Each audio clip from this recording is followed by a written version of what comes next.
Hello and welcome, dear viewers. I'm thrilled to have you join us today for a comprehensive discussion on the CAT 2023 Slot 3 exams. I know many of you have been eagerly waiting for insights into the questions posed on November 26, 2023, and that's exactly what we are here to deliver.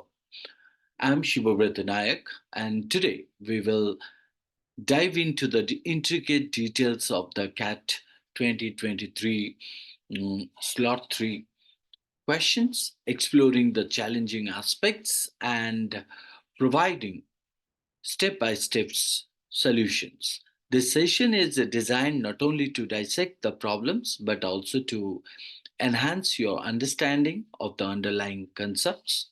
Whether you were among the test takers or just have a keen interest in competitive exams, you are in for an engaging and informative ride.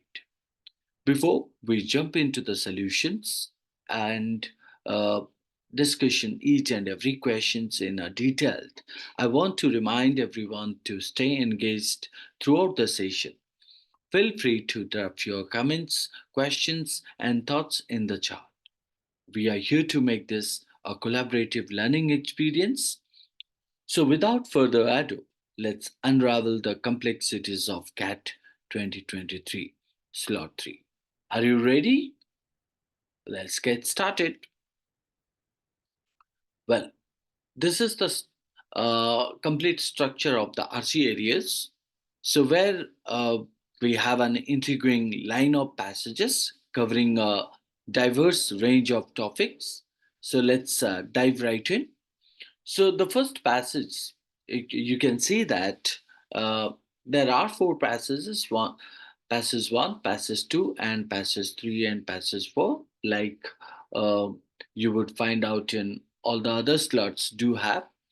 In the passage 1, we have uh, the topic which is known as a op-ed, the archaeology paradox, more laws, less treasure. So, which is written by Adam Walwark, and it was published in the year of April 7, 2014. So, and the word limit of this text is 499 words. So, the theme, if you talk about that, it's cultural property law. So, if you look into this particular text, so this particular text discusses the paradoxical, discusses what? That's called as a paradoxical paradoxical impact of increasing laws of increasing laws increase increasing laws on archaeology, suggesting that more regulations may result in fewer archaeological discoveries and treasures. So, the author Adam Walwark explores the downsides of strict cultural property laws. So, you can also go to the link where you can read the whole text, so which is published in Los Angeles Times, which is given here. So Los Angeles Times, like the New York Times, or you talk about the Times of India or the Hindu. So like that, Los Angeles Times, and the link will be archaeology paradox. So this is the first passage, and if you talk about this passage, raises some interesting questions about the balance between preserving cultural heritage and facilitating archaeological discoveries. So, what are your initial thoughts uh, on this paradox? Okay, so let's move to the next passage. In passage 2, if you look into that, the passage 2, which is given the text on the topic known as the power of rational thinking in a world that seems unreasonable, which is reviewed by Romeo in the newspaper called the Washington Post. which is which was published in the year of October 8, 2021. Um, so here also, if you look into that, the word limit of this text is 498 words, and the theme is related to the rational thinking, rational thinking, rational thinking. So the text gives us the idea about what examines the significance of rational thinking in a seemingly unreasonable world. Nick Romeo's review uh, delves into the power and relevance of maintaining a rational perspective amid global challenges. So you can also go for the link which is provided here. So the Washington Post rational thinking and the link is given here. Okay, so you can also look into the passage 3 where you if you look into that. But before I go for the passage 3, let me point out some more details about the passage 2. So the passage 2 gives us the idea that in a world that often feels chaotic, the power of rational thinking becomes crucial. So generally, a student or a candidate needs to think about it, uh, his thoughts or her thoughts on the role of rationality in navigating today's complex challenges. Okay, so if you observe the next passage, passage 3, which is about the nutmeg's curse challenges dominant view of development. It was published in the year of December 2021. Written by, or the editor was Pratirotha Bureau. Um, so the word limit of this particular text also, if you look into it, it's 508 words, and the theme that pointed in this particular text is development, development critic, development critic. So the link is provided below here. And what this passage actually point out, this passage gives us the idea about challenges, the dominant view of development through the nutmeg's curse. So, which was published by Pratirudh Bureau. The passage questions establishment and presents an alternative uh, narrative. Alternative narrative. So the link Pratirudh, the nutmeg's curse. So that's what you can find out in this particular passage 3. It is also giving a kind of a challenge our views on development, and this passage seems to provide different lanes. So, what are your reflections on challenging established perspective in the area of development? So, that's what you would find out after reading this text. Now, moving to the next passage, passage 4. This passage is all about 19th century romantic aesthetics. So the source that you would find out from the Stanford Encyclopedia of Philosophy, Encyclopedia of Philosophy. So it was published in the year of June 14, 2016, and the word limit is somehow called to 524 words. So if you see that the passage 1 is of 499 words, and the second passage 498, the third passage 508, and the fourth one is 524 words. So the theme is all about 19th century romantic aesthetic. So this text give us idea pertain to that explores the topic of 19th century 19th century romantic aesthetic. The passage published on Stanford's Philosophy Encyclopedia provides insights, details into the artistic and philosophical movement of the 19th century. Right. So, 19th century. Right. So the link is given here. You can see here, Stanford Encyclopedia, 19th Century Romantic Aesthetic. So through that, you can visit to the site and you can read the whole text So in this particular passage, uh, means give us take us back to the 19th century, exploring romantic aesthetic, and it also uh, overtures that how do we think the artistic and philosophical movements of that era have influenced our contemporary understanding of aesthetic. Okay, so fine. Moving to the some more idea about these four passages. If you look into this, these passages, where the assigning difficulty levels to passages can be, you can say that subjective and dependent on an individual reading preferences and knowledge. However, based on my information, I can offer a general assessment. So, what do I find out? The passage one, which is about op8, the archaeology paradox, more laws, less treasure. So you can say that the difficulty level, according to me, is average one. Right. The passage discusses the impact of cultural property laws on archaeology, presenting a paradox. The language is, you can say that, accessible, making it an average difficulty level. Right. Difficulty level. So, although it's a very interesting one, go to the second passage. The second passage is the power of rational thinking in a world that seems unreasonable. Here, also, if you talk about the level of difficulty, so it's easy to average. Easy to average.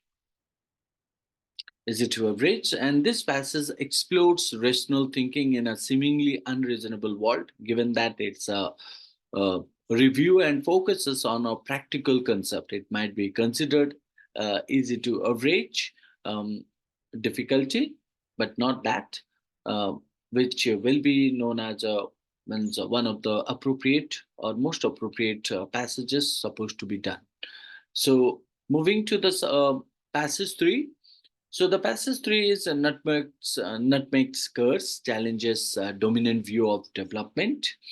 So here, if you talk about that, this one is a moderate one, moderate, uh, challenging the dominant view of development. This passage may require a moderate level of engagement and comprehension to understand the alternative narrative presented.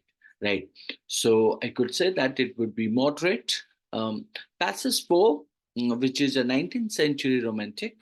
This could be called as a kind of a difficult one. Mm, so difficult and critical in language. So this explores 19th century romantic aesthetic. This passage delves into, you can say that, artistic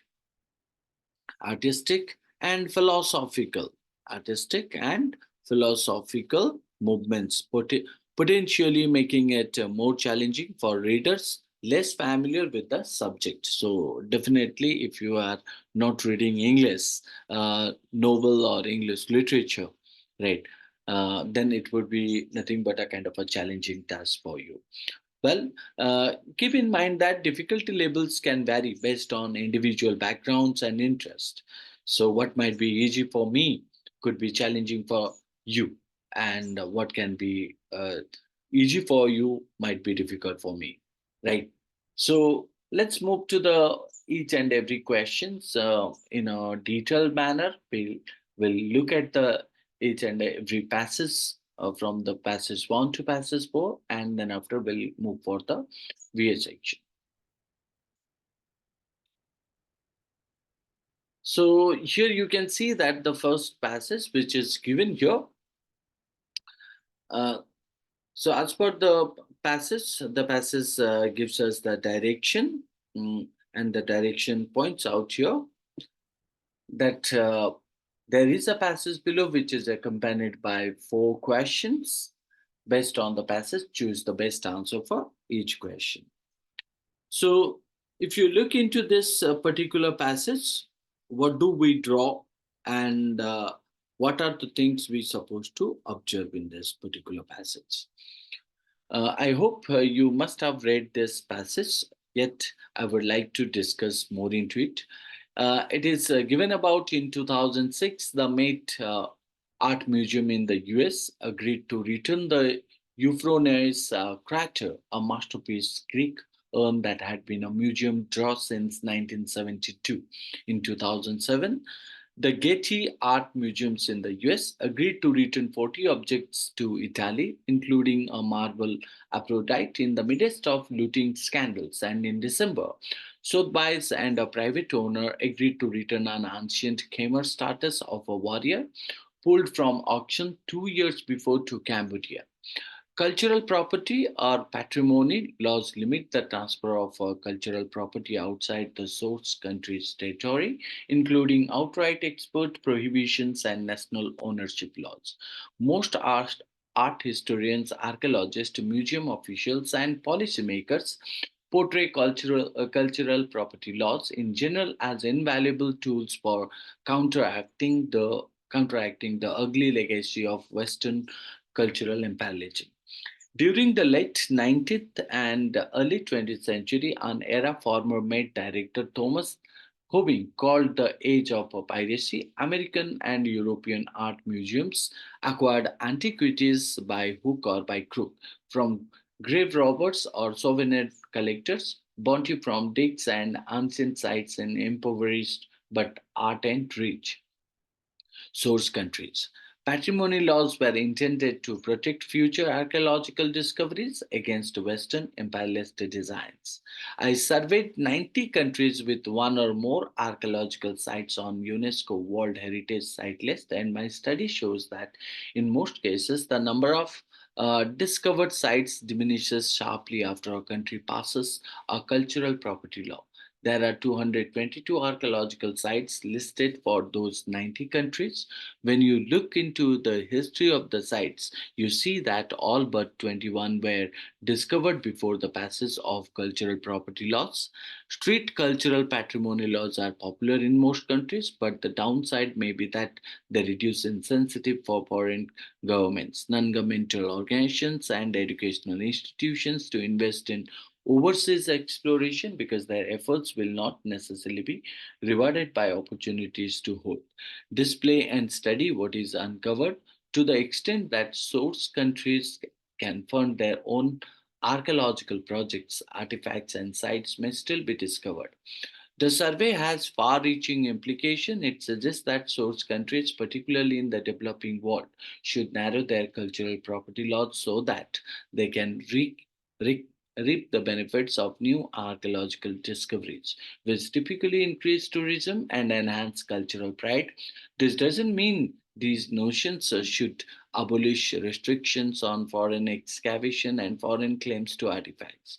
China provides an interesting alternative approach for source nations eager for foreign archaeological investment from 1935 to 2003.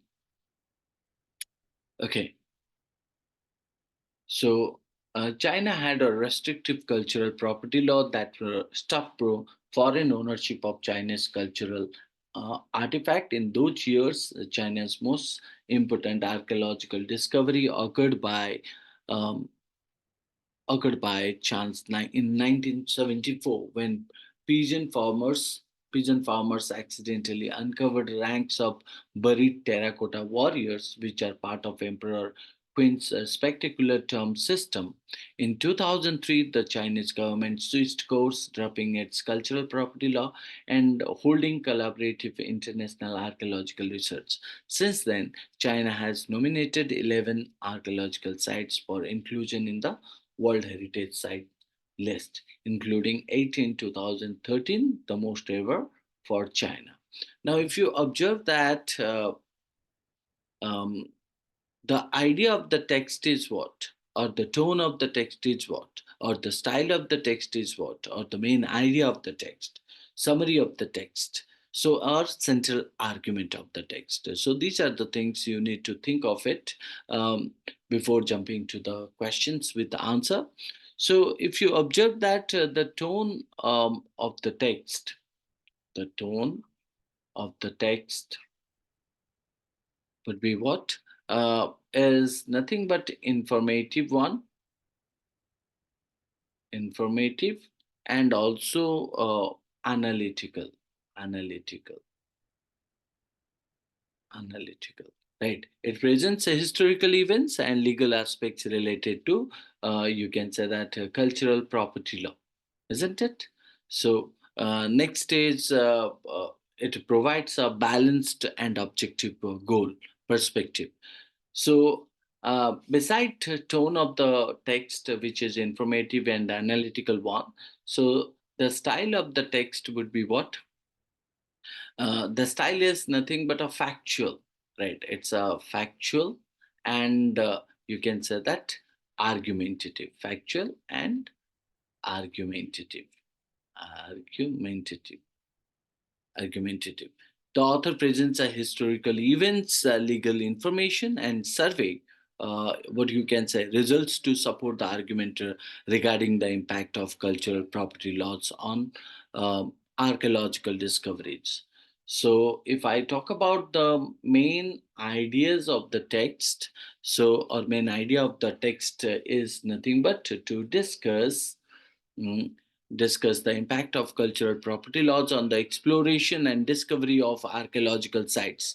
It explores the historical context, uh, present survey findings, and suggests implications for source countries, particularly in the developing world.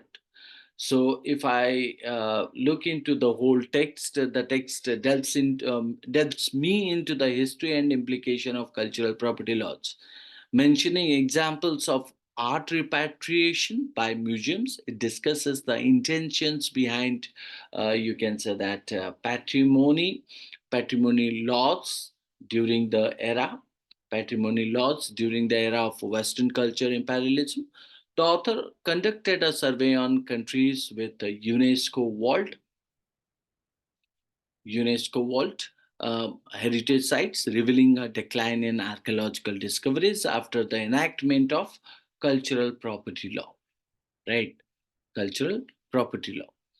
The text also explores the popularity of such laws, their potential drawbacks in reducing foreign investment in exploration, and suggests a nuanced approach for source countries to balance protection and benefit. Right. Um, if I ask for the central argument of the text, central argument of the text. So, what do I find out? The central argument is nothing but uh, street cultural patrimony laws, while popular for protecting cultural heritage, might hinder or stop foreign investment and exploration. The author presents here what survey data to support the claim that the number of archaeological discoveries tends to decrease after the passage of such laws. The text argues for a balanced approach, suggesting that source countries, especially in the developing world, should consider adjusting cultural property laws to encourage foreign archaeological investment. Right. So you. After reading the kind of a text like this, so you would meet with some of the difficult jargon terms like patrimony, which is indicating about um, cultural heritage, right? Yeah. Cultural patrimony is referring as a mm, cultural, cultural heritage or property inherited from for one's fathers or ancestors. So that's what is known as a patrimony. So similar to that, you also find out imperialism. I do believe that you know the meaning of it. It's a policy of extending a country's power. But at the same time, you also find out the word called as a uh, mm, repatriation. So repatriation is called as a return of someone or something to their own country.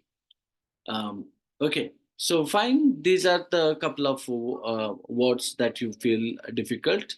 And when we talk about UNESCO World Heritage Site list, it means a place such as a building site, city complex, desert, forest, island, lake, monument, or mountain that is listed by the United National Educational, Scientific, and Cultural Organization as a being of a special cultural or physical importance. So when you talk about UNESCO, it indicates about United Nations Educational, Scientific, and Cultural Organization. So we also find out the process of passing legislation into law, which is known as an enactment. Okay, so um, let's move to the question and see that which of the question and how was its a difficult level. Okay, so the first question which we find out here, uh, question number one. What does the question ask here? From the passage, we can infer that the author is possibly to advise poor but archaeologically rich source countries to do all of the following, except. Okay, it is an except best question. So, what has been asked in this question? So, it has been asked uh, inferring advice to source countries. So the author suggests what actually that a poor archaeological resource countries should consider uh, narrowing their cultural property law to reap the benefit of new archaeological discoveries. So, as for the text point out, let's look into each and every option. The first option says allow foreign countries to analyze and exhibit the archaeological finds made in the source country, right? So, allow for it means allow foreign countries to analyze and exhibit archaeological finds. So, this is consistent with the author's advice, right? As the author suggests, narrowing cultural property laws, not completely eliminating them. Therefore, this is a valid option, right? So, let's see that the second option, so this cannot be known as a except one. So the second option says adopt China's strategy of dropping its cultural property laws and carrying out archaeological research through international collaboration. Right. Now, if I look into the second option, which is pointing about adopting, what do we say that?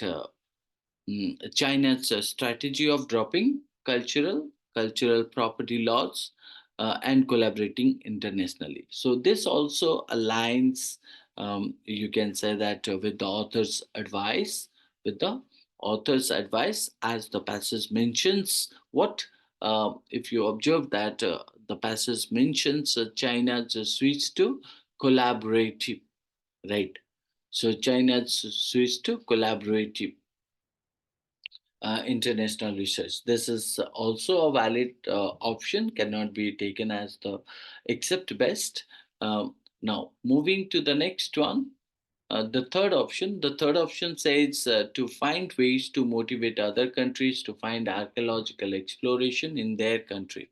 Now, this is also consistent, right? This is also consistent uh, with the author's advice, as the passage mentions, what do we say that reducing incentives for foreign governments to invest. Therefore, this is a valid option. So, option one, two, three cannot be considered as the except one, because they all are valid options, and also they align with the author's advice and consistent with the passage also. So look at the option four. Option four said fund institutes in other countries to undertake archaeological exploration in the source country, reaping the benefits of cutting edge techniques. Now, this is what you can point out as the inconsistent with the author's advice. The author suggests that so source countries, should fund their own archaeological projects. Therefore, this is the correct. Hence, the answer option should be option 4. I hope you understood. Let's move to the next question.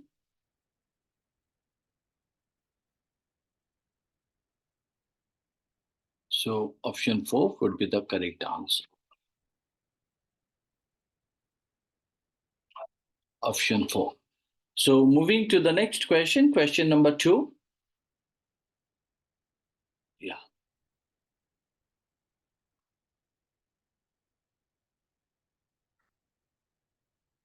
So what is the question number 2 points out? The question is pointed that it can be inferred. It can be inferred from the passage that archaeological sites are considered important by some source countries. Why? Because they. So it can be inferred from the passage that archaeological sites are considered important by some source countries because they. Now, look at the each option here. If I look into the first option, which is said are subject to strict patrimony laws. Second, are a symbol of Western imperialism. Third, generate funds for future discoveries. And fourth is give a boost to the tourism sector. Now, on the basis of the question, which is asking about the importance of uh, archaeological sites, uh, archaeological sites, right? The passage indicates that what archaeological sites are considered important, right? Uh, why? By some source countries, because if you look into that, they can boost the they can boost the tourism sector, isn't it? Which is given in the passage. Uh, now, if you look into the each option, so the first option said that they are subject to strict patrimony laws. So it cannot be taken as the answer because it is not in the passage. It is not correct actually. So irrelevant to the context. Second, they are a symbol of Western imperialism. So again, you can point out it is not mentioned as a reason for the importance of archaeological sites. So hence it would be also incorrect. Three, it generate funds for future discoveries. But it cannot be called as a primary region. It cannot be called as a primary region, isn't it? Or important region mentioned in the passage. But if you look into the option 4, um, you can point out that it gives a boost to the tourism sector, or they give a boost to the tourism sector. So this can be called as a aligned with the passage as uh, author mentions the benefits of what? Mentions what? Mentions the benefits of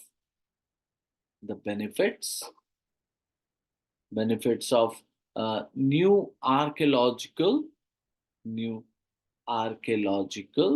discoveries, new archaeological discoveries, including increasing tourism. So hence you can point out including tourism.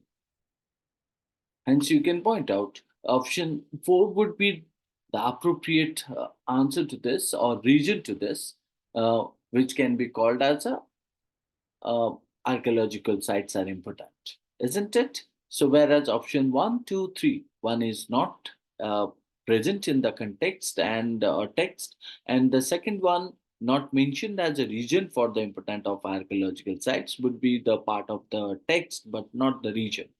Third is called as a generate funds for future discoveries, which is not considering as the primary region. So fourth one will be appropriate because that is the appropriate region which will indicate the benefits of new archaeological discoveries, including increasing tourism.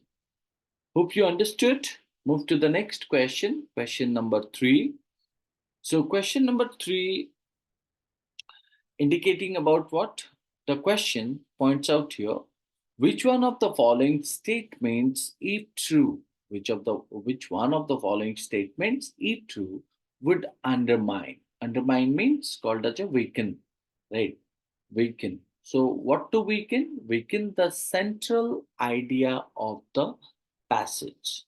Now, Obviously, I have pointed the central idea of the passage. So, what is the central idea of the passage in this particular uh, text? We know that the central argument or idea of the text is nothing but strict, strict cultural patrimony laws. Strict cultural patrimony laws. While popular patrimony laws.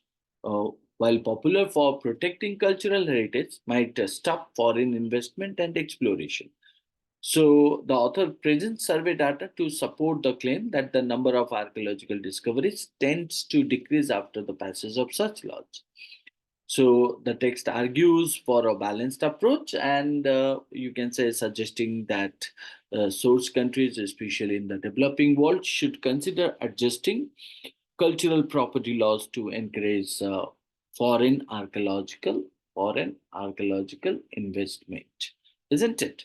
So that is what it is pointed. So we what we need to do, we need to weaken the central idea of the passage. Now, let's see that if I am undermining the central idea is that strict cultural patrimony laws may reduce incentives for foreign investment in archaeological exploration, isn't it? So look into each and every options and let's see that which one will be the appropriate here. The first option, which is stated here, UNESCO finances archaeological research in poor but archaeological resource countries, right? Archaeologically resource countries. So if you talk about that, UNESCO finances archaeological research in poor but archaeologically resource countries. So this can be called as a contradicts the central idea by suggesting that an external organization, UNESCO, is providing financial support for archaeological research in poor but archaeologically rich source countries. This weakens the for need for what? Foreign foreign investment, aligning with the central idea, isn't it? So, central central idea. So, in that case, it directly contradicts the central idea by providing an alternative source of funding of archaeological research in poor, right, and archaeologically rich source countries, which weaken the argument about the negative impact and of strict cultural patrimony laws on foreign investment, isn't it? So that's why we can consider that option one is the uh, most appropriate or more appropriate. You can say that. Why? Because we have not reached to the other options. Let's see that. So option one weaken the central idea of the passage. Look into the second option. So the second option says Western countries will have to apologize to countries for looting their cultural property in the past century. So relevant, but it's relevant, but not directly weakening the central idea. It focuses on the, you can say that a historical aspect rather than the impact on foreign investment. So hence, uh, you you can consider this one is not better than the option. This, not better than the option one. So hence, two is not taken. Option three, which is stated affluent. Affluent means rich archaeological resource countries can afford to carry out their own excavations. So this could be again opposite to it. It supports, you can say that the central idea, suggesting that some source countries can fund their own projects, undermining the need for foreign investment. So it cannot be taken as the answer. So it supports. Four, if I talk about the option four, which is stated museums established in economically deprived, archaeologically rich source countries can display the antiques discovered there. Right. Museums established in economically deprived, archaeologically resource countries can display the antiques discovered there. Now, in that case, not directly related again to the central idea of foreign investment incentives. Foreign investment incentives. It focuses on the display. Display of what? Display aspect rather than the financial support for excavation. So hence we consider option 4 also not the correct option to weaken the central idea of the passage. So we'll start with our own answer, or we stand with the answer option 1, which will be called as a most appropriate to the uh, most appropriate option to weaken the central idea of the passage. Okay, coming to the next question, question number 4. So, question number 4, let's see that what does this question ask us? Which one of the following statements best expresses the paradox of patrimony laws? Which one of the following statements best expresses the paradox? Paradox means that known as a contradiction, right? Contradiction of param- patrimony laws. So we understood that patrimony laws um, means. So in that case, we can talk about that. The question, if we look into in a paraphrase manner, so we can say that it is asking about paradox of patrimony laws. Patrimony laws. So the paradox is that while patrimony laws were intended to protect cultural property, they may have reduced incentives for new archaeological discoveries, isn't it? So, uh, which of the option best expresses the paradox or contradiction? Now, if you see that, the first option say they were aimed at protecting cultural property, isn't it? But instead reduced to new archaeological discoveries. Like I pointed, it gives us the idea about paradox of patrimony laws. So option 4 is making a kind of a means statement that expresses the contradiction of patrimony laws. What does the option 1 say? Is it aimed at protecting cultural property? What does it aim? It aimed at protecting cultural property, but reduced what? New archaeological discovery. So this captures the paradox mentioned in the passage, you can say. So this is the kind of a contradiction. How you find out the but is given. So one side you are saying protecting cultural property, but other side you are also saying reduced archaeological discoveries. So this would be called as appropriate. Okay, let's say that the option 2, 3, 4. Option 2 said they were intended to protect cultural property, but instead reduced in the withholding of national treasure from museums. Right. It doesn't refer to the paradox described in the passage, so cannot be taken.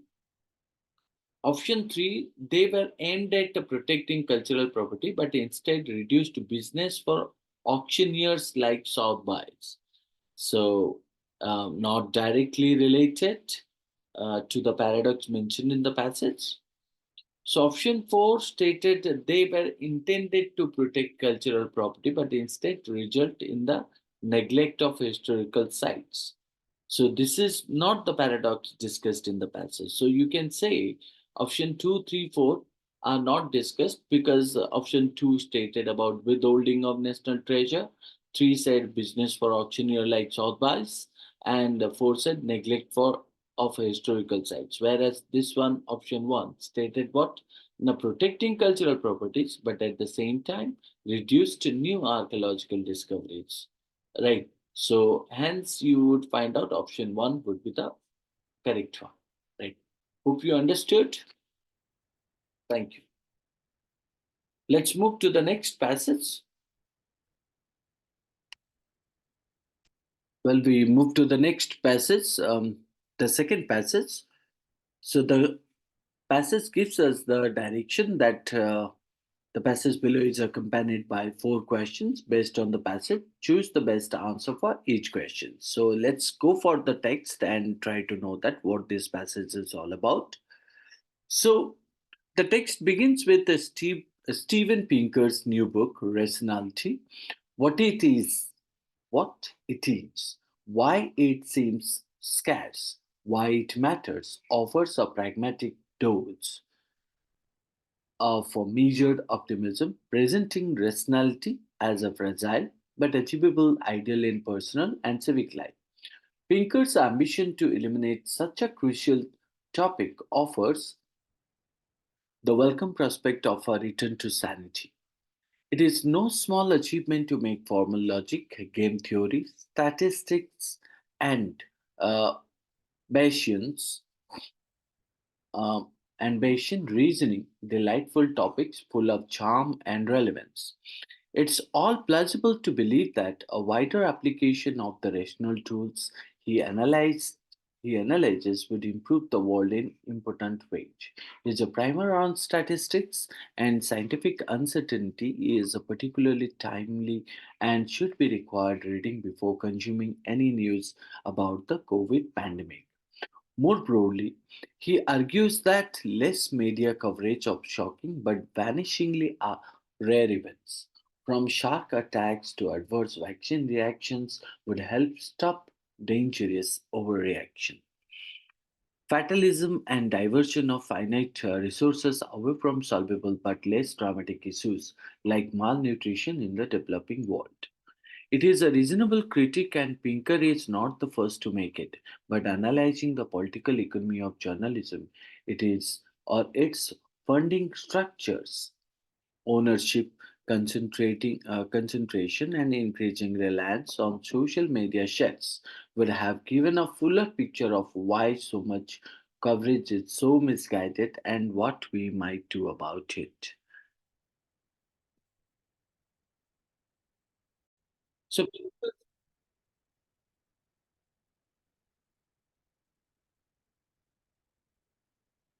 Pinker's main focus is the sort of conscious, uh, sequential reasoning that can track the steps in a geometric proof or an argument in a formal logic. Skill in this domain maps directly onto the navigation of many real-world problems, and Pinker shows how great mastery of the tools of rationality can improve decision making in medical, legal, financial, and many other contexts in which we must act on uncertain and shifting information. Despite the undeniable power of the shot of rationality he describes, many of the deepest insights in the history of science, math, music, and art strike their originators in moments of epiphany. So, from the 19th century, chemist Frederick August Kukulet's discovery of the structure of benzene to any of Mozart's symphonies, much extraordinary human achievement is not a product of conscious sequential reasoning. Even Plato's Socrates, who anticipated many of Pinker's points by nearly 2,500 years, showing the virtue of knowing what you do not know and examining all premises in arguments, not simply trusting speakers' authority or charisma. Attributed many of his most profound insights to dreams and visions. Conscious reasoning is helpful in sorting the wheat from the chaff, but it would be interesting to consider the hidden aquifers that make much of the grain grow in the First place, the role of moral and ethical education in promoting a rational behavior is also underexplored. Pinker recognizes that rationality is not just a cognitive virtue, but a moral, but a moral one. But this profundity important point or this profoundly important point, one subtly explored by ancient Greek philosophers like Plato and Aristotle, doesn't really get developed. This is a shame, since possessing the right sort of moral character is arguably a precondition for using rationality in beneficial wage. So all total, you would find out that it's a 498 watts. And if I talk about that, the text is taken from the Washington Post, right? The Washington Post, Washington Post. So, and this particular text is written by Nick Romeo,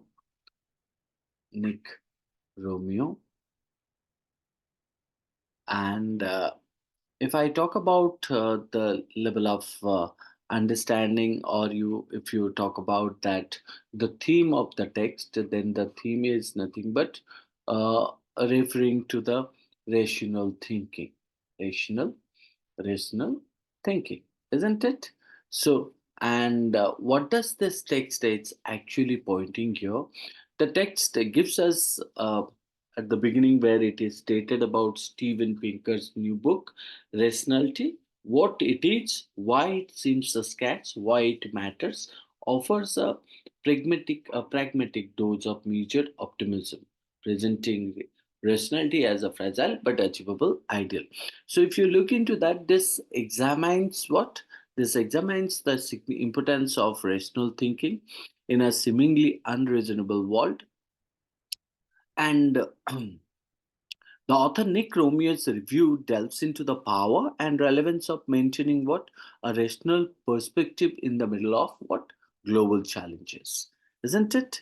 So, in a world that often feels chaotic, the power of rational thinking becomes crucial. So, in on this particular way, it is putting a kind of a question: what are means individuals' thoughts on the role of rationality in navigating today's difficult challenges? Now, if you look into this particular text, the text also draw with some kind of means ideas, like you can say the tone of the text, where um, is measured, right? And if you talk about that, the text is measured and reflective one. The text is mm, a reflective one. So in that case, you can point out the tone of the text would be what? Mm, author's pragmatic approach. So what do you mean by pragmatic? The meaning of pragmatic is known as a delay, right? So and another thing is called as a it also you can point out that mix up optimism and also critic, that also we find out as we look into the last paragraph where it is stated the role of ethical education is promoting rational behavior, which is also underexplored. Pinker recognized that rationality is not just a cognitive virtue but a moral one. But this profoundly important point, once aptly explored by ancient Greek philosophers Plato and Aristotle, doesn't really get developed. This is a shame, since possessing the right sort of moral character is arguably a precondition for using rationality in beneficial ways. Now, on the basis of that, we can point out the tone of the text is reflective and it appreciates the author's, pragmatic approach.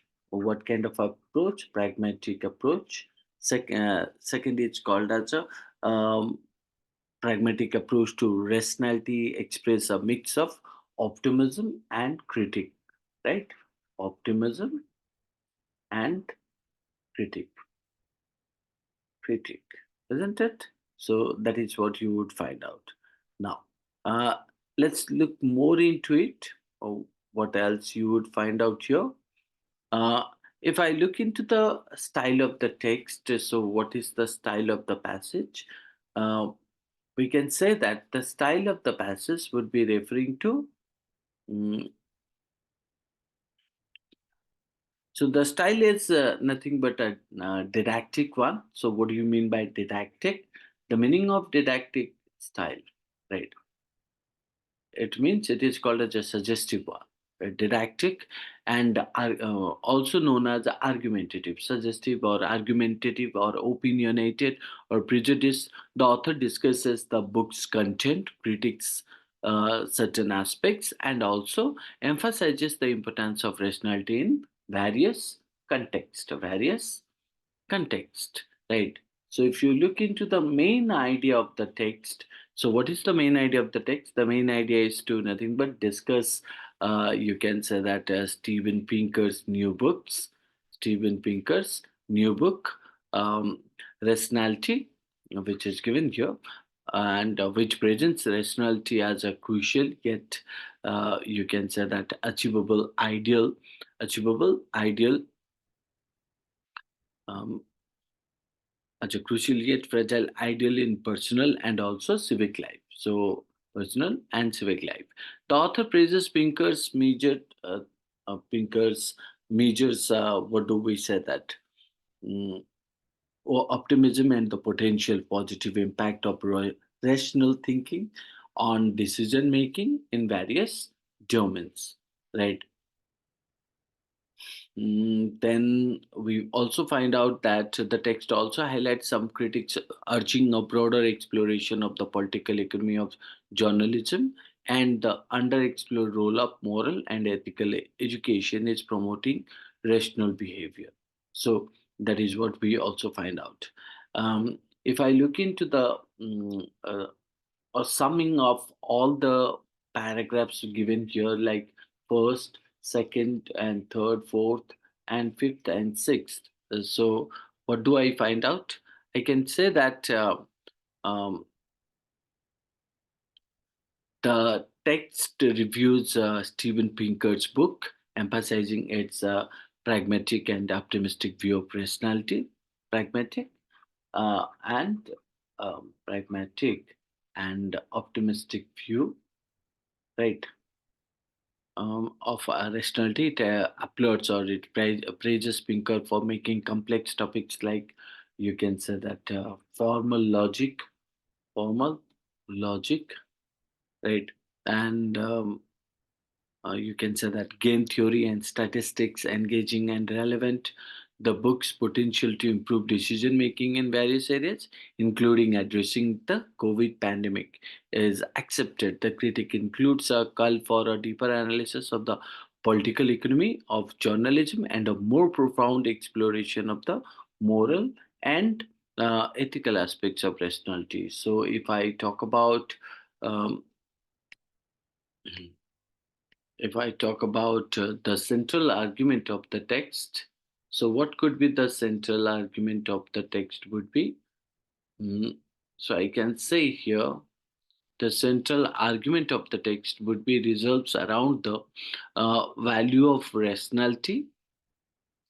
The central argument of the text is what that's called as a rationality rationality in personal life and the civic life. So, rationality in personal and civic life. So, as presented in Steven Pinker's book, the author supports the idea that rational thinking can positively impact decision making in different areas. However, the text also argue for a broader examination of the political economy of journalism and more in-depth exploration of the moral and ethical dimension of rationality. Ethical dimension of rationality, isn't it? So that is what you would find out in this particular text. Let's go to the question. So and draw the appropriate answer to each of the question. Okay. So the first question, which is given here, now what is that? That called as a question number five. Oh, sorry. Question number five.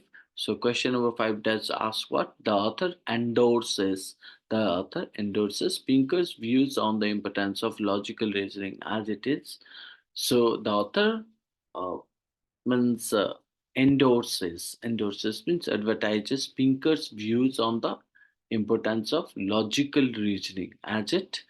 So if I look into this one, mm, it endorses Pinker's views on the importance of logical reasoning. As you can say that it gets one of the answer option out of this choice.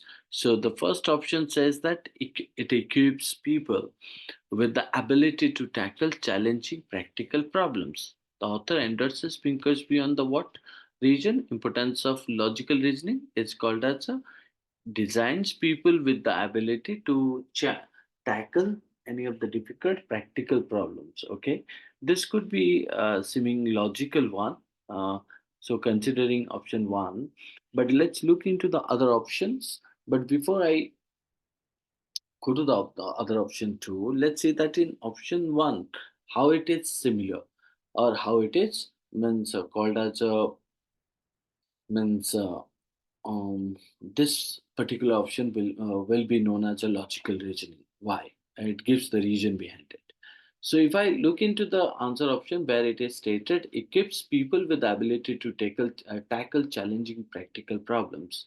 It means the passage mentions that what? The passage mentions that Pinker's view, right? Uh, Pinker's view or Pinker's focus is on conscious, right? Conscious. So sequential reasoning, conscious and sequential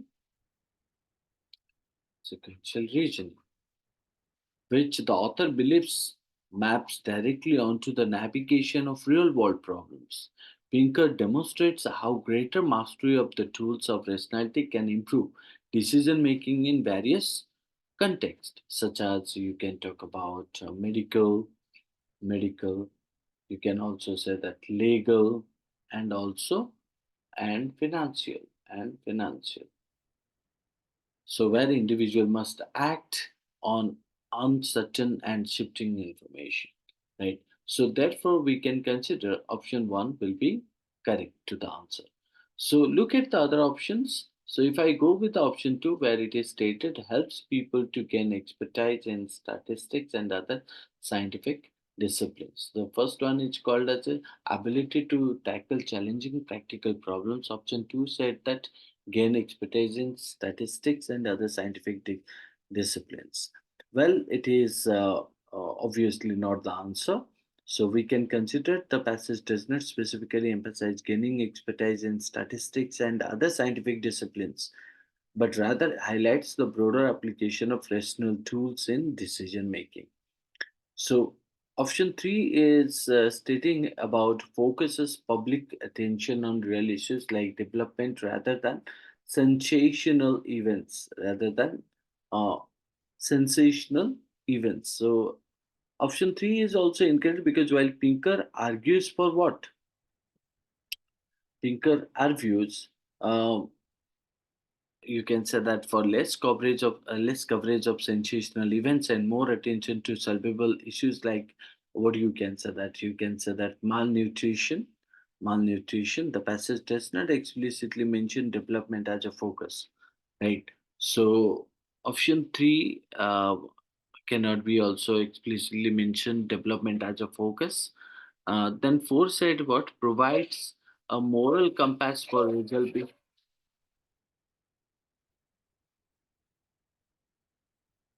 provides a moral compass. So option 4 stated a what? It provides a moral compass for resolving important ethical dilemmas. Right. So it is also incorrect because it indicates that or the passage does not explicitly discuss logical reasoning as a moral compass um, for resolving ethical dilemmas. Instead, it suggests that rationality itself is a rationality itself is a moral value. So, therefore, we consider that the author endorses Pinker's view on the importance of logical reasoning as it designs people with the ability to tackle challenging practical problems. Hope you understood. So, hence, we find out the answer option should be one.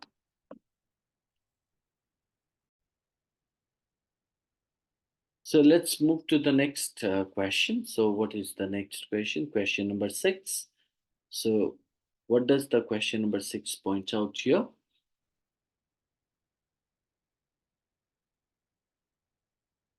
So, question number 6 stated here, according to the author, for Pinker as well as the ancient Greek philosophers, rational thinking involves all of the following except.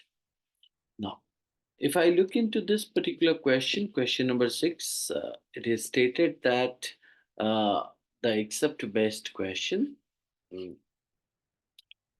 So it says, according to the author, for Pinker as well as the ancient Greek philosophers, rational thinking involves all of the following except. So let's look into each of the options and try to see the answer.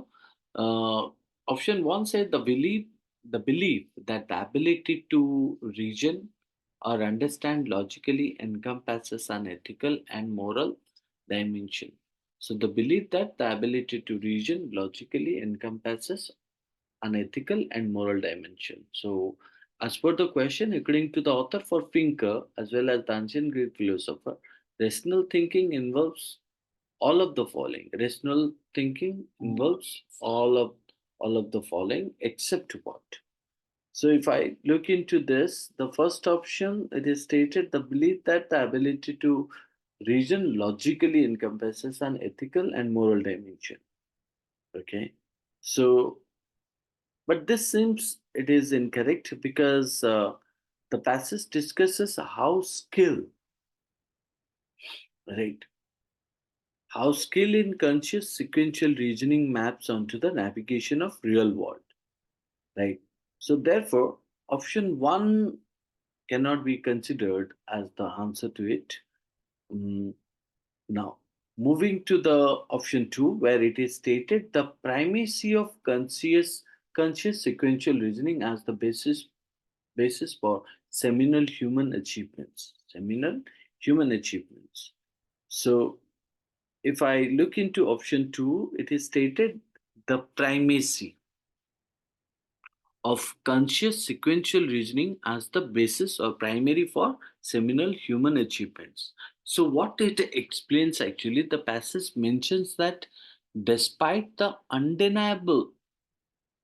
despite the undeniable power of un, undeniable undeniable power of undeniable power mm, of conscious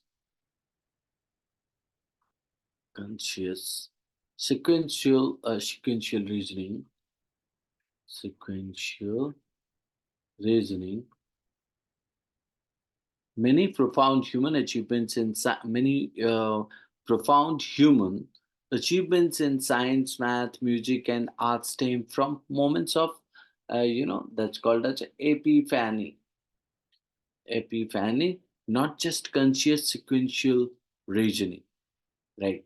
So therefore, we can consider that option two would be the uh, correct answer to it because, as per the question, according to the author, for Brinker as well as the ancient Greek philosophers, rational thinking involves what? Uh, Option one, which is added to it or can be called as one of the region, right? Mm, or one of the answer option which follows. So, but when we look into the option two is stated about what? Uh, Despite the undeniable power of conscious sequential reasoning, may, pro- may profound human achievements in science, math, music, and art stem from moment of epiphany, not just conscious sequential reasoning. So, two is considering as not the means directly linking to that question. So look into the other option, three and four. The third said that arriving at dependent conclusions, irrespective of who is presenting the argument.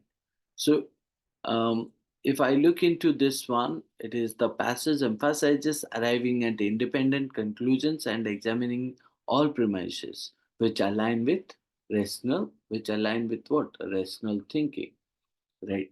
Rational thinking, right? So therefore, it also goes with, right? So one, three, uh, goes with the questions region. So option 4 is means also considering as the correct because the passage suggests considering hidden factors, an harness of underlying assumption in an argument and gaps in one's knowledge. So option 4 is correct because the passage suggests considering hidden factors that contribute to human achievement but doesn't discount the importance of conscious reasoning, right? Hence option 4 is also eliminated. So here we find out option 2 could be the correct answer to the question which is pointed here, right? Let's move to the next one. So here the answer option should be option 2, right? No. Moving to the next one, question number 7. So what does question number 7 point out? So it gives us the question that refers, the author refers to the author refers to the ancient Greek philosophers too. The author refers to the ancient Greek philosophers too. What? Let's look at the option.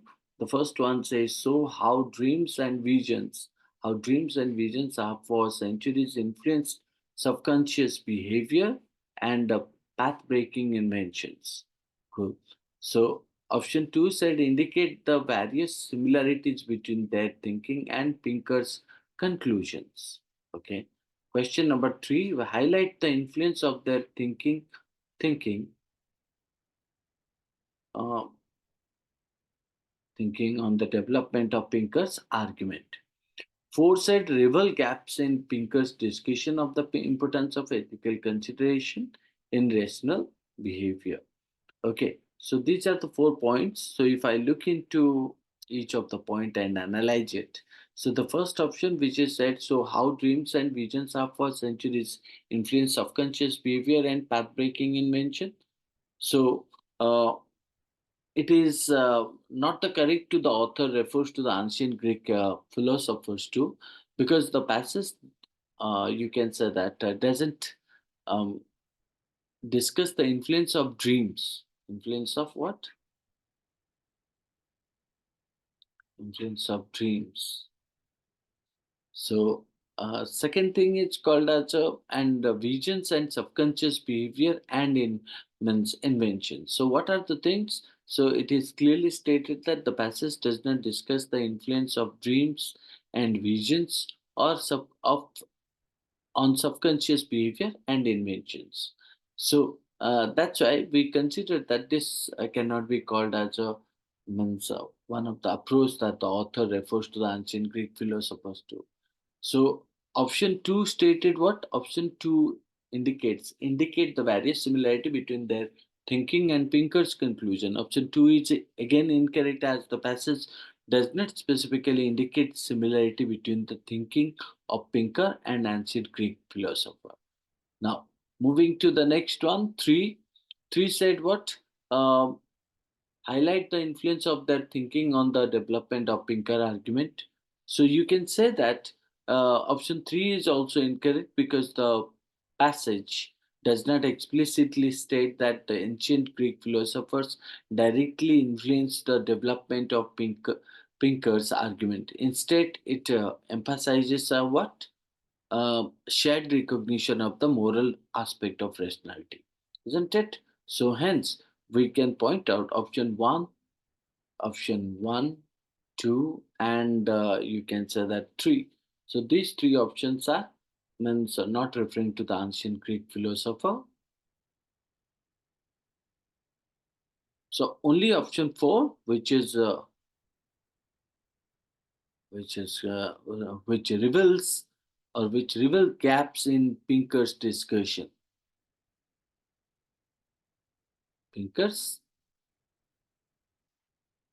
Pinker's discussion, right? Um, you can say that the passage, as per the answer option 1, how dreams and visions have for centuries influenced subconscious behavior and path breaking inventors. So we can say that the passage clearly mentioned that Pinker recognizes the believability as not just as a cognitive virtue but a moral one. The author suggests that this more important point explored by ancient Greek philosophers like Plato and Aristotle. It doesn't get fully developed or in Pinker's discussion regarding the relationship between rationality and ethical consideration. Right. So hence our answer option should be option 4. So let's move to the next one. Question number 8 of the passage 2.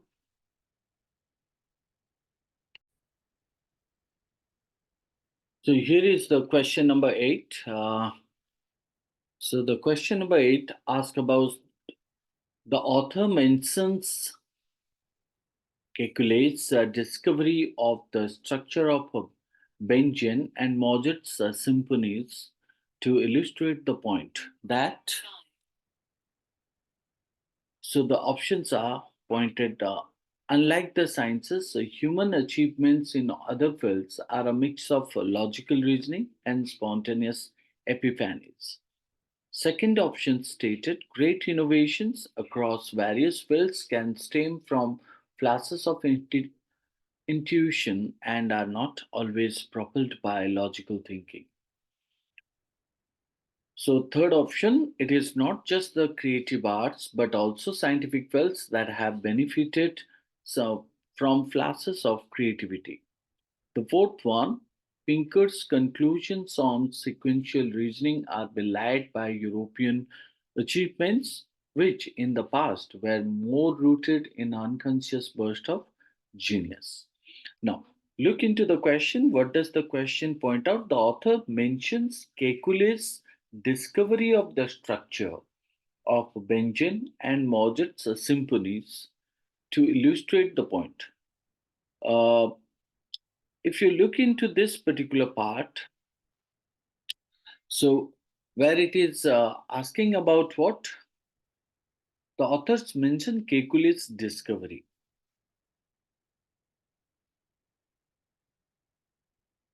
Okay, so if I look into the first option, so the first option, unlike the sciences, human achievements in other fields are a mix of logical reasoning and spontaneous epiphanies. So option one is cannot be considered as the answer point because the passage does not make a distinction between uh, logical reasoning in sciences and spontaneous epiphanies in other fields. So that's why we cannot go for the answer option one as the correct. Look into the question option two, where option two point out what great innovations across various fields can stem from flashes of intuition and are not always propelled by logical thinking. So, if I look into the option two, uh, option two indicates about great innovations across various fields can stem from flashes of intuition and are all not always propelled by logical thinking. The passage mentions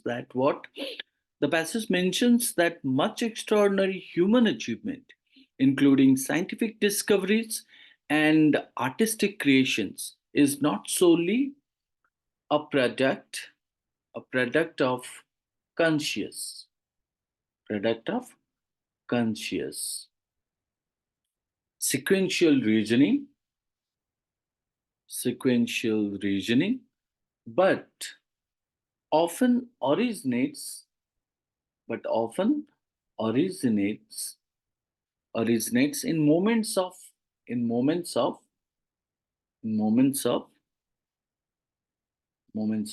epiphany, isn't it? So we can say that uh, much extraordinary human achievement, including scientific discoveries and artistic creations, so is not solely a product of conscious sequential reasoning, but often originates in moments of epiphany. So this option two, which is clearly indicating about Kekule's discovery of the structure of Benjamin and Mozart symphonies, wish to describe the point on this great innovations across various fields. Let's see that why option 3, what happened to the option 3. So means option 3, 4 other options are there, whether these options are means making any idea to this or not. So option 3 said it is not just the creative arts but also scientific fields that have benefited from flashes of creativity. So if I look into the option 3, which is not the correct one, because the passage does not suggest, the passage does not suggest what?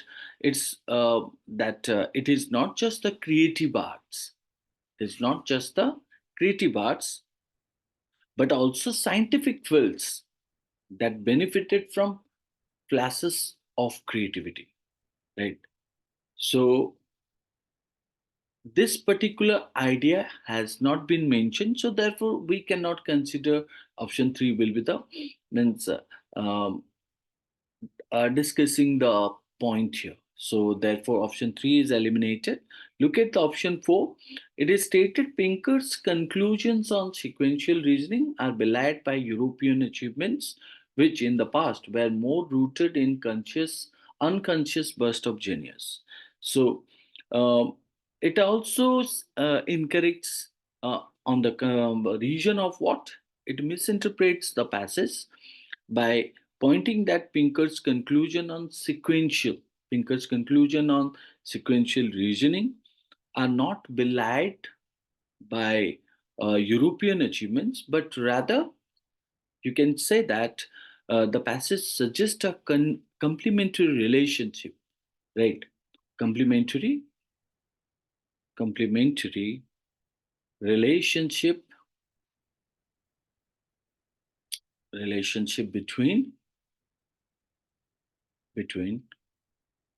conscious reasoning, conscious reasoning, uh, conscious reasoning, and burst of genius, and reasoning, and burst of reasoning.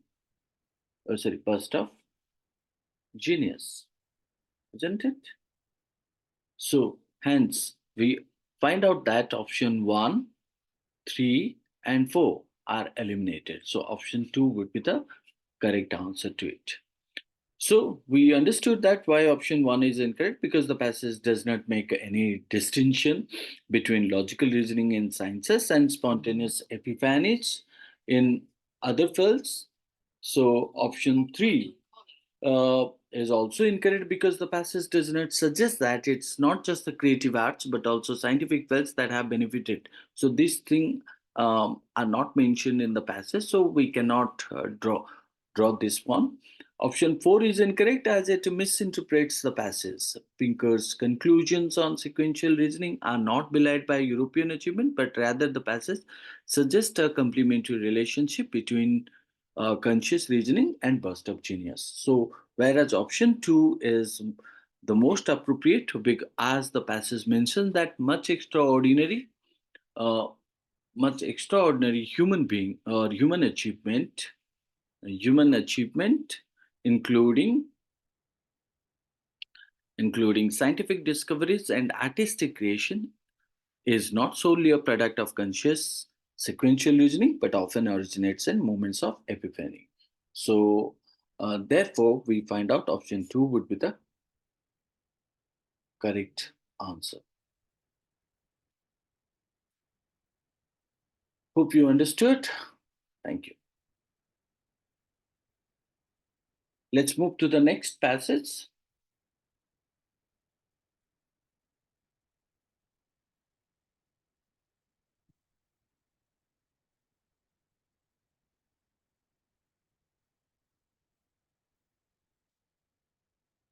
So here is the passage, passage 3.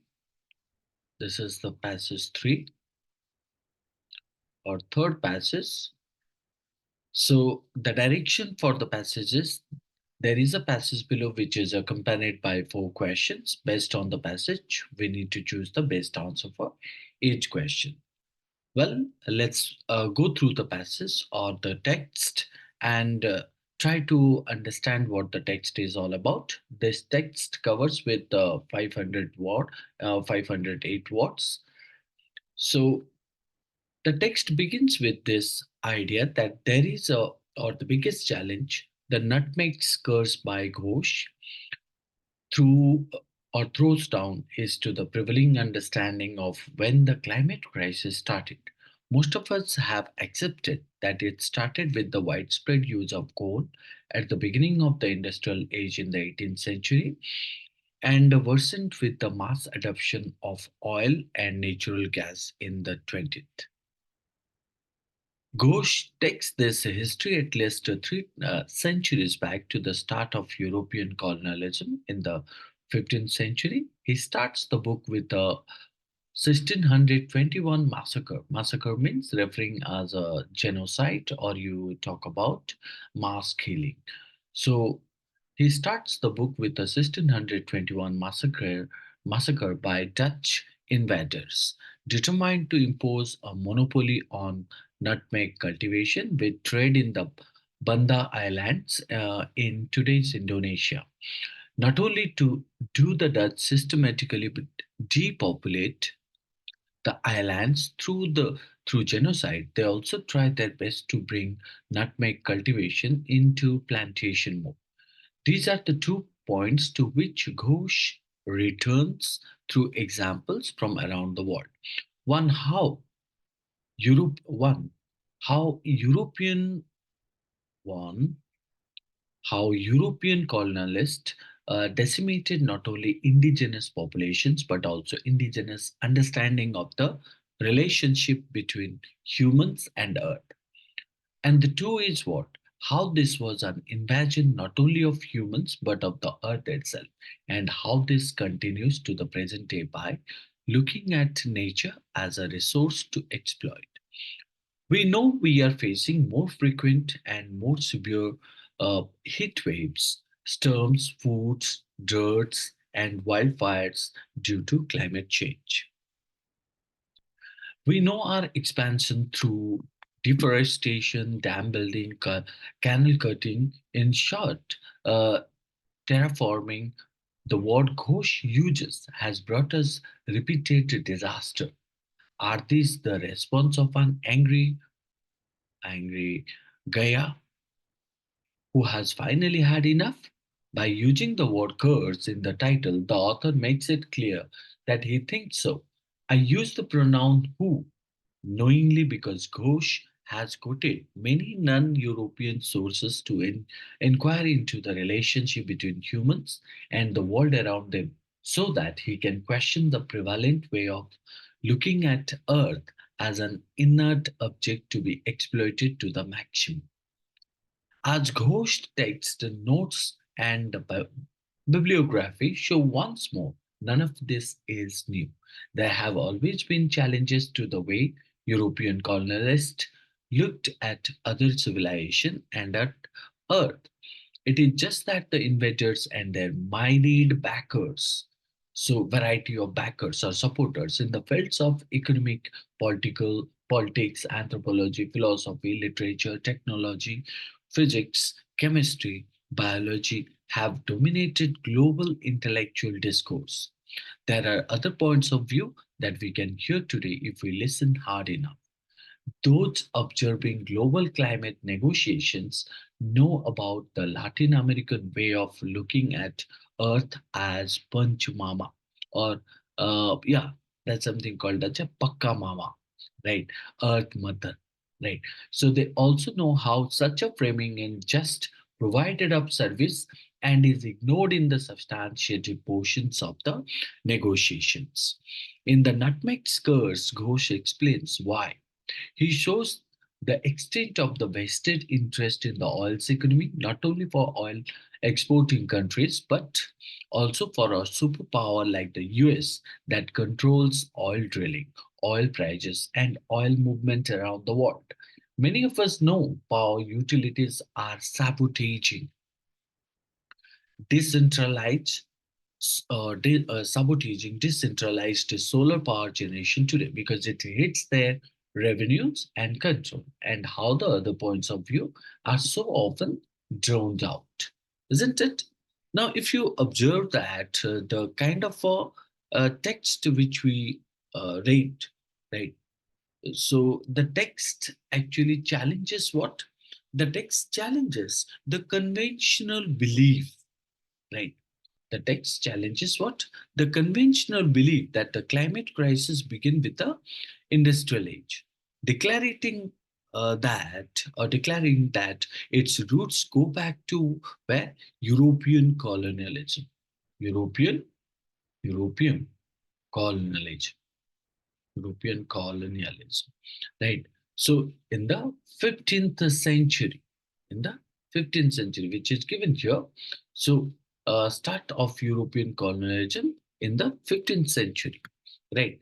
So next stage, if you observe that also, uh, using historical examples, particularly a massacre in the Banda Island, so and it is also pointed about what the author highlights how colonialists not only depopulated regions but also you can say that disrupted disrupted indigenous understanding, right, of the human earth relationship. So we talk about that pakka mama, which is called as earth, um, and it is also indicating that what. Mm, the author argues that the exploitation of nature as a nothing but a resource, right? Resource. So that continues today also, contributing to climate related disasters. The, even it is mentioned about what that called as a curse, right? Curse in the title suggests that the author sees nature's response, also emphasizes the dominance of what that called as a Eurocentric, right? Eurocentric uh, goal or perspectives in global discourse and the challenges of accepting alternative views, such as you talk about Latin American concept of what? Uh, Latin America, Latin America concept of that called as a pakka mama, right? Uh, so concept of earth as what? That called as a pakka mama, isn't it? So the on the basis of that, if you talk about the central argument of the text is what? The central argument of the text is that the climate crisis has a deeper historical climate cri- crisis has deeper historical historical roots in European colonialism, challenging the common narrative that attributes it solely to the industrial age, isn't it? Mm, so it is also stated the text also explores what? The text also explores how colonialism disrupted indigenous relationship with the earth and how this exploitation. So the exploitation is what? That is called as indigenous relationship with the earth, and this exploitation continues today too, right? Continues today also. It calls for a re-evaluation of the prevailing perspective on Earth as a mere nothing but resource, right, to be exploited, emphasizing the need or necessity to listen to variety of viewpoints and move away from Eurocentric dominance, isn't it? So that is what known as the central argument of the text. If I talk about that, the tone of the text.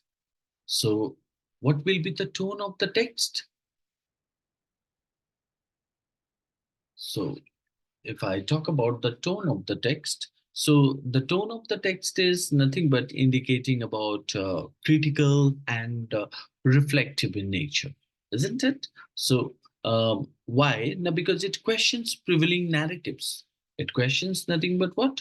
Prevailing narratives about the origins of the climate crisis and challenges the nothing but a Eurocentric perspective on the relationship between whom? Relationship between uh, you can say that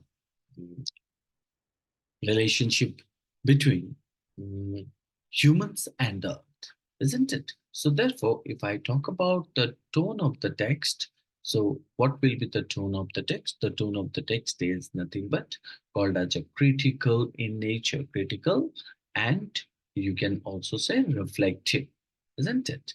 Reflective. So similar to that, if I talk about the style of the passage, so the style is nothing but argumentative, and you can say that didactic too, right? Argumentative, or you can say didactic. The author presents a counter narrative to the widely accepted view of the climate crisis, providing historical examples and advocating for a different understanding of humanity's impact on the environment, right? That is what called as a style and tone. So next, if I talk about the main idea, we have already discussed the central idea. If I talk about the main idea of the text is nothing but challenge the conventional timeline of the climate crisis. It argues that the roots of environment degradation, roots of the environment degradation or environmental degradation can be traced back to European colonialism in the 15th century, right? Start of European colonialism in the 15th century, isn't it? So disrupting indigenous relationship with the earth. It also stated about historical perspective is difficult to understanding the current exploitation in nature and the challenge faced in shifting perspective. Right. There are a couple of words that also you would find out difficult to understand, like um, if you talk about Eurocentric, the meaning of Eurocentric is known as um, focused or biased towards European or you can say that Western perspective.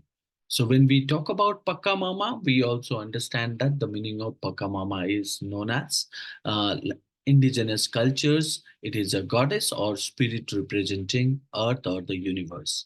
Even you also point out the phrase called as a vested interest, so which is called as a strong personal personal interest, isn't it? Um, Even if you talk about another word called as sabotaging. So, what is that sabotaging means? It's called as a deliberately destroying something, deliberately destroying, damaging, or obstructing something, often for personal or strategic regions. Okay, so fine. These are the couple of critical things which we draw from the text. Now, let's move to the question number 9. So, look at the question number 9. What does question number 9 points out here? If I look into the question number 9, so the question number 9 gives us the uh, idea that all of the following can be inferred. So it is an inference-based questions, seems like, but look at the means each of the question I find out in the SCAT exam is nothing but in English section, most questions are except based. All of the following can be inferred from the reviewer's discussion of the nutmeg curse except. Right. All of the following can be inferred from the reviewer's discussion of the nutmeg curse, except. So one will be there which cannot be inferred or maybe inferred wrong or maybe no, irrelevant to the context or uh, maybe a kind of a supporting argument or conclusion but cannot be called as inference. Right. Let's see that uh, what does this option point out here? All of the following can be inferred from the reviewer's discussion of the nutmeg's mm, curse, except. So, if I look into the option 1, where it is stated, academic discourses or discussions have always served the function of raising awareness. Academic discourses have always served the function of raising awareness about environmental preservation, right? That is what the first option point out. Um, so this seems like which is not been relevant to the text. Yet, if I point out, um, if the text point out that what academic discourses have always served the function of raising awareness about environmental preservation. So the passage doesn't explicitly state that, right? Explicitly state that what academic discourses consistently raise awareness, right? Academic discourses consistently raise awareness. If I look into the uh, paragraph 5, paragraph 5 of the text. So I would find out that the passage does not explicitly state the academic discourse consistently raise awareness.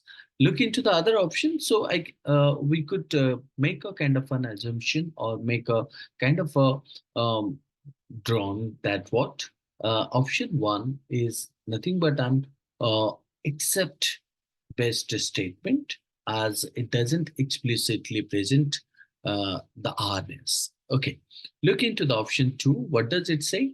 The history of climate change is deeply intertwined with the history of colonialism. The history of climate change is deeply intertwined. So if I talk about that history of climate change is deeply intertwined with the history of colonialism on the basis of the um, idea which is given in the paragraph 1. If I look into the paragraph 1, right, that supports to it, right?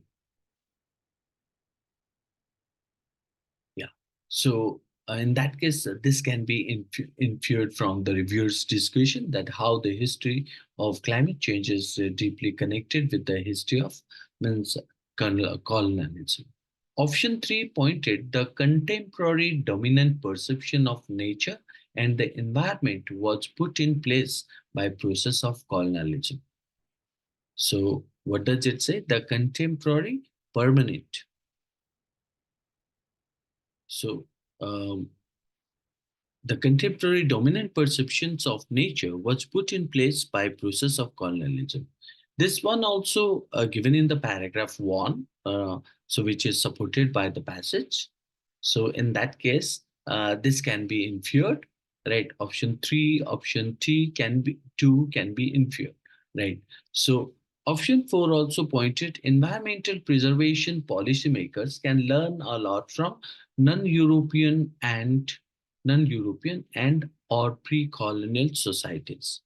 So this option is indicating in the paragraph 5, which is supported by the passage, right?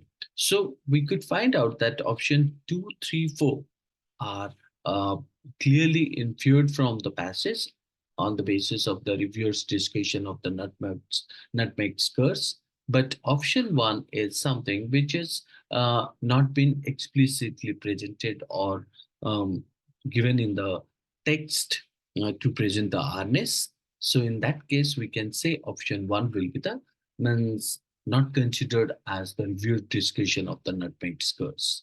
So hence, option 1 will be the appropriate answer to it. So let's move to the next question, question number 10. So what does question number 10 point out? It is stated that uh, which one of the following best explains the primary purpose of the discussion of the colonization of the Banda Islands in the Nutmeg Curse? So if I look into this particular question, so the question wants the readers to identify the best option which will explain the means main purpose or primary purpose of the discussion of the means colonial rulers or British rulers of the Banda Islands in the Nutmeg Curse. So the first option, which is pointed here, to illustrate the first instance in history when the process responsible for climate change were initiated. Well, this is not explicitly supported by the passage, right? So cannot be taken.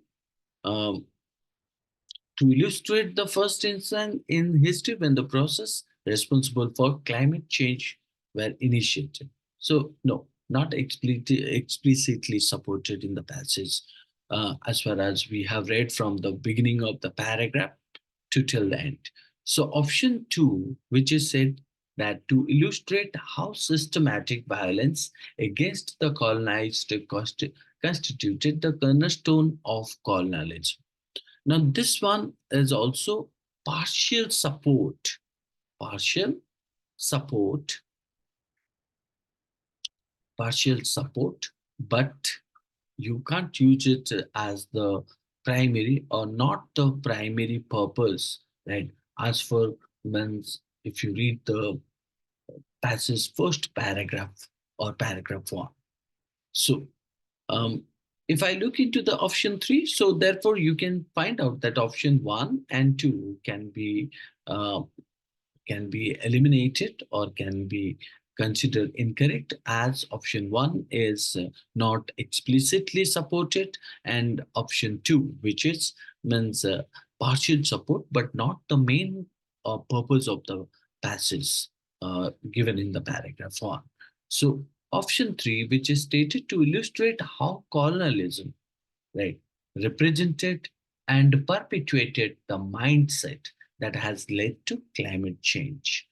So this could be considered as the appropriate one as per the, if you look into the paragraph one, where it is stated that what the biggest challenge the nutmeg curse by Ghosh throws down is to prevailing understanding of when the climate crisis started. Most of has most of us have accepted that it started with the widespread use of the coal at the beginning of the industrial age in the 18th century and worsened with the mass adoption of oil and natural gas in the 20th century. So, which is the clear idea that what means uh, how the Banda Islands illustrate how colonialism contributed to a mindset leading to climate change, right? So even wherever where you would find out given the information about Banda Island, like this one, where you also find out what uh, Goose takes this history at least 3 centuries back to the start of European colonialism in the 15th century. He starts the book with the 1621 massacre by Dutch invaders determined to impose a monopoly. Right? Monopoly means something like a autocratic or nutmeg cultivation, isn't it? And trade in the Banda Islands in today's Indonesia. Not only do the Dutch systematically depopulate means that something called as a degrade the population, the islands through genocide. So killing mass number of people, they also try their best to bring nutmeg cultivation into plantation. These are the 2 points to which Ghosh returns to examples from around the world. One, how European colonialists decimated or means destroyed not only indigenous population but also indigenous understanding of the relationship between humans and earth. And two, how this was the invasion not only of humans but of the earth itself, and how this continues to be present day by looking at nature as a resource to exploit, isn't it? So this explanation or this information means is clearly indicating about what means how the Banda Islands illustrate means colonialism contributed to a mindset leading to climate change. So on the basis of this information provided, so we could draw the idea that option three would be the perfect answer to it, right?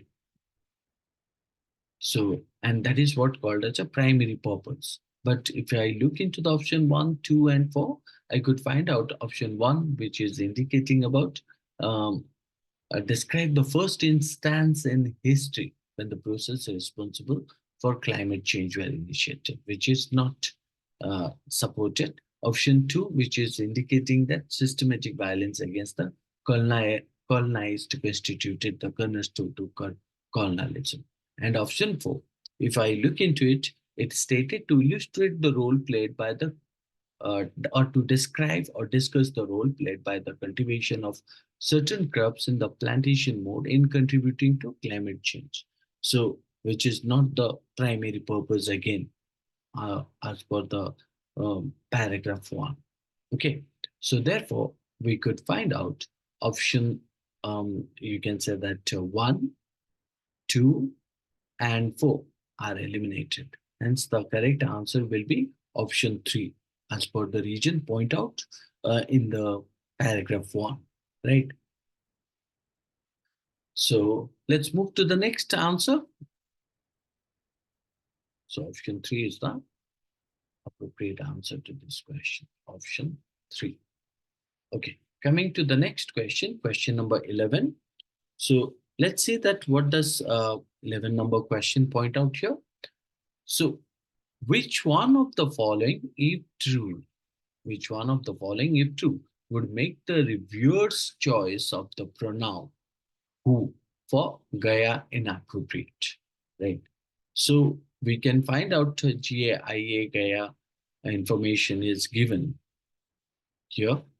Uh, 1, 2, and 3. Paragraph 3, Gaya, who has finally had enough by using the word curse in the title. The author makes it clear that he thinks so. I use the pronoun who knowingly because you can find out because Ghosh has quoted many non-European sources to inquire into the relationship between humans and the world around them, so that he can question the prevalent way of looking at Earth as an inert object to be exploited to the maximum.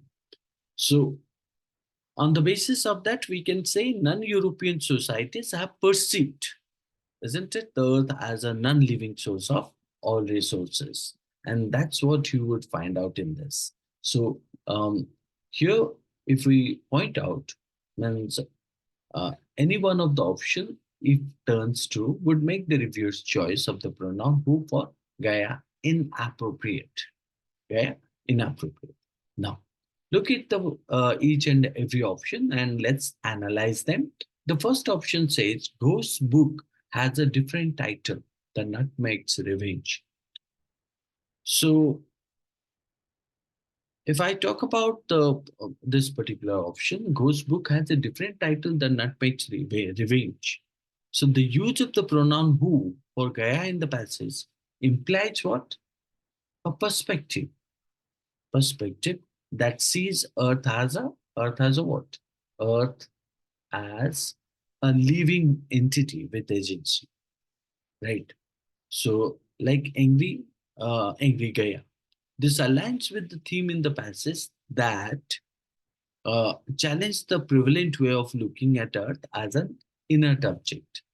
So, therefore, this would be called as the kind of appropriate uh, in the context. But we have been asked about what if true would make the reverse choice of the pronoun who for Gaia inappropriate. So in that case, option 1 cannot be taken as the answer.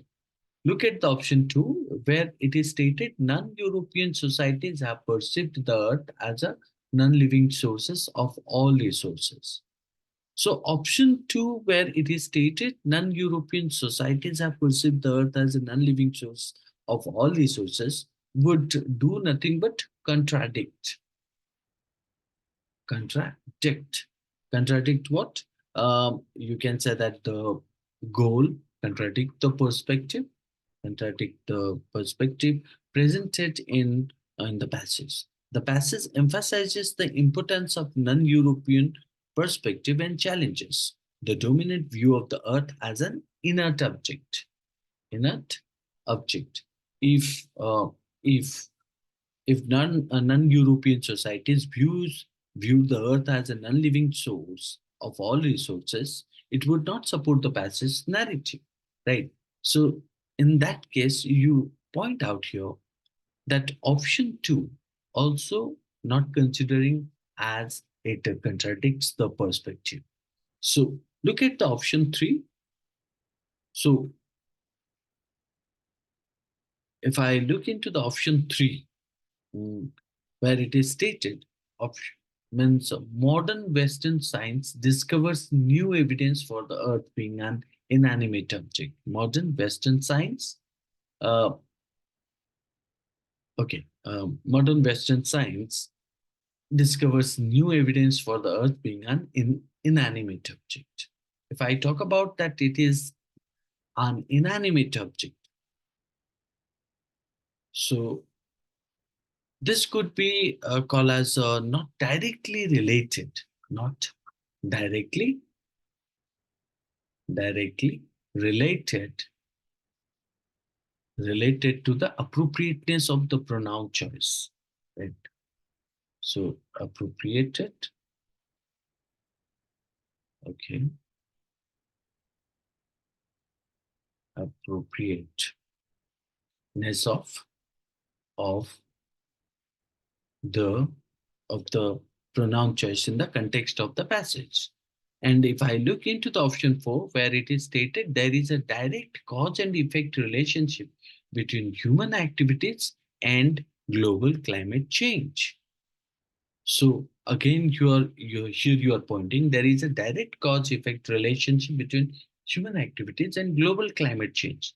So in this case, if I look into it, so option 3, which is not directly related to the woman's choice in the context of the passage. Option 4 is also not directly means connected to the appropriateness of the pronoun choice, because it is stated there is a direct cause and effect relationship between human activities and global climate change.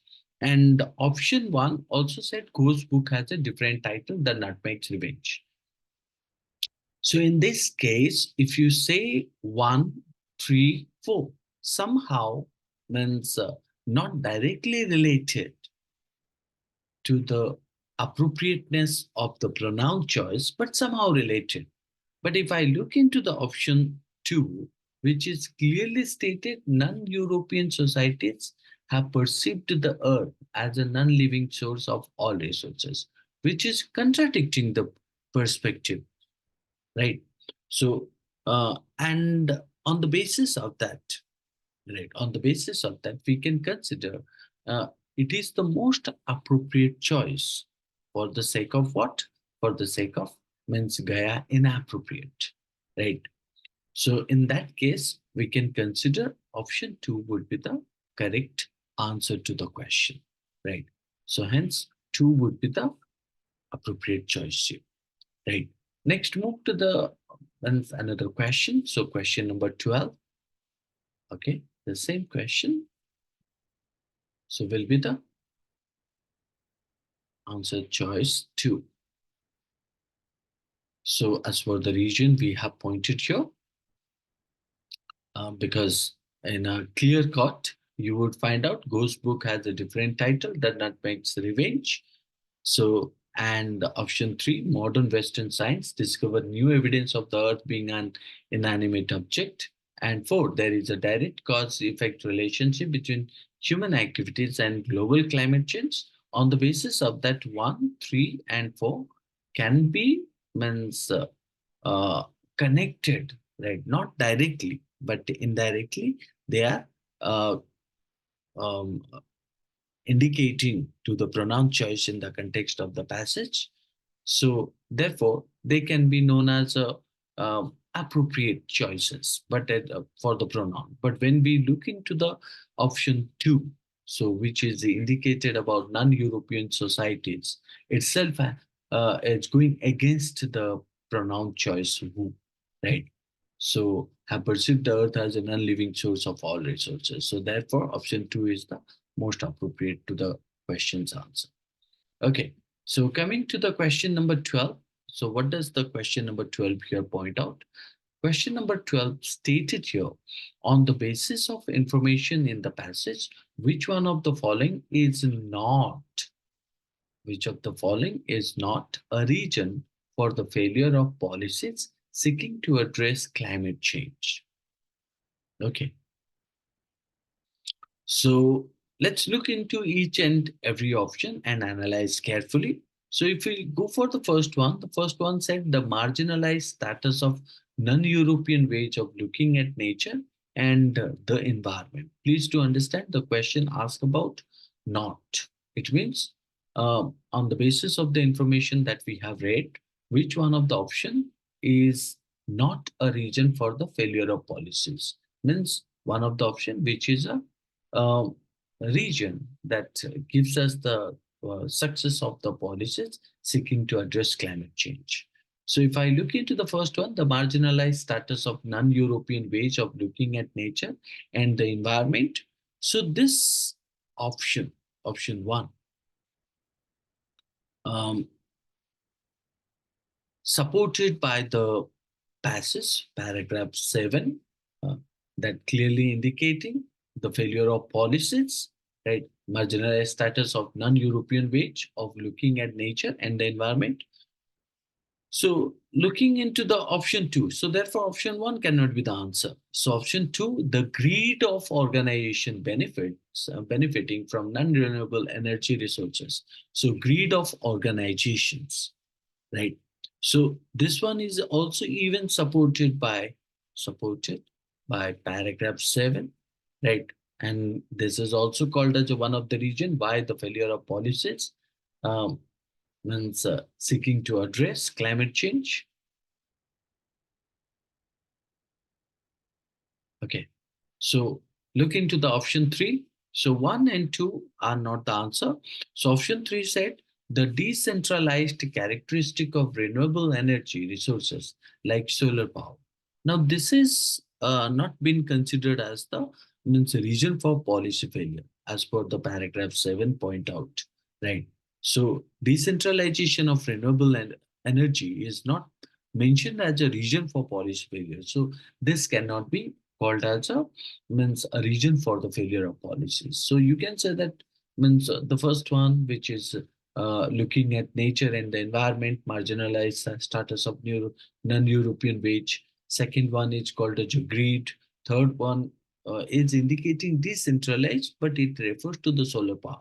But this has not been mentioned in the passage or paragraph 7 that this is one of the reason of failure of policies. So option 3 will be the answer to it. But look into the option 4, where it is stated the global dominance of oil economies and international politics built around it.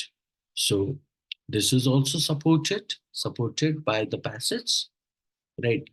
Um, and in paragraph 7. So hence we can find out 1, 2, 4 are the means options which are regions for the failure of policies, whereas option 3 is not. Hope you understood. So let's move to the last passage of the RC section. This is a passage 4.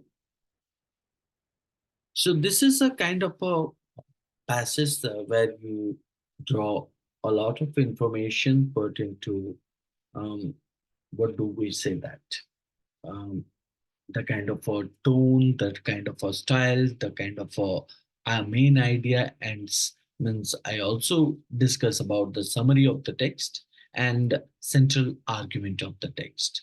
If I talk about the kind of a difficulty label of this particular passage, so which is pointed as a passage 3,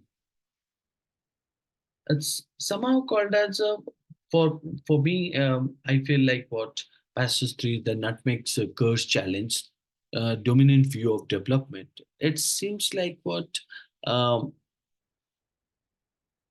an average, right? Not that difficult, but if you talk about that, it would be considered as a moderate, right?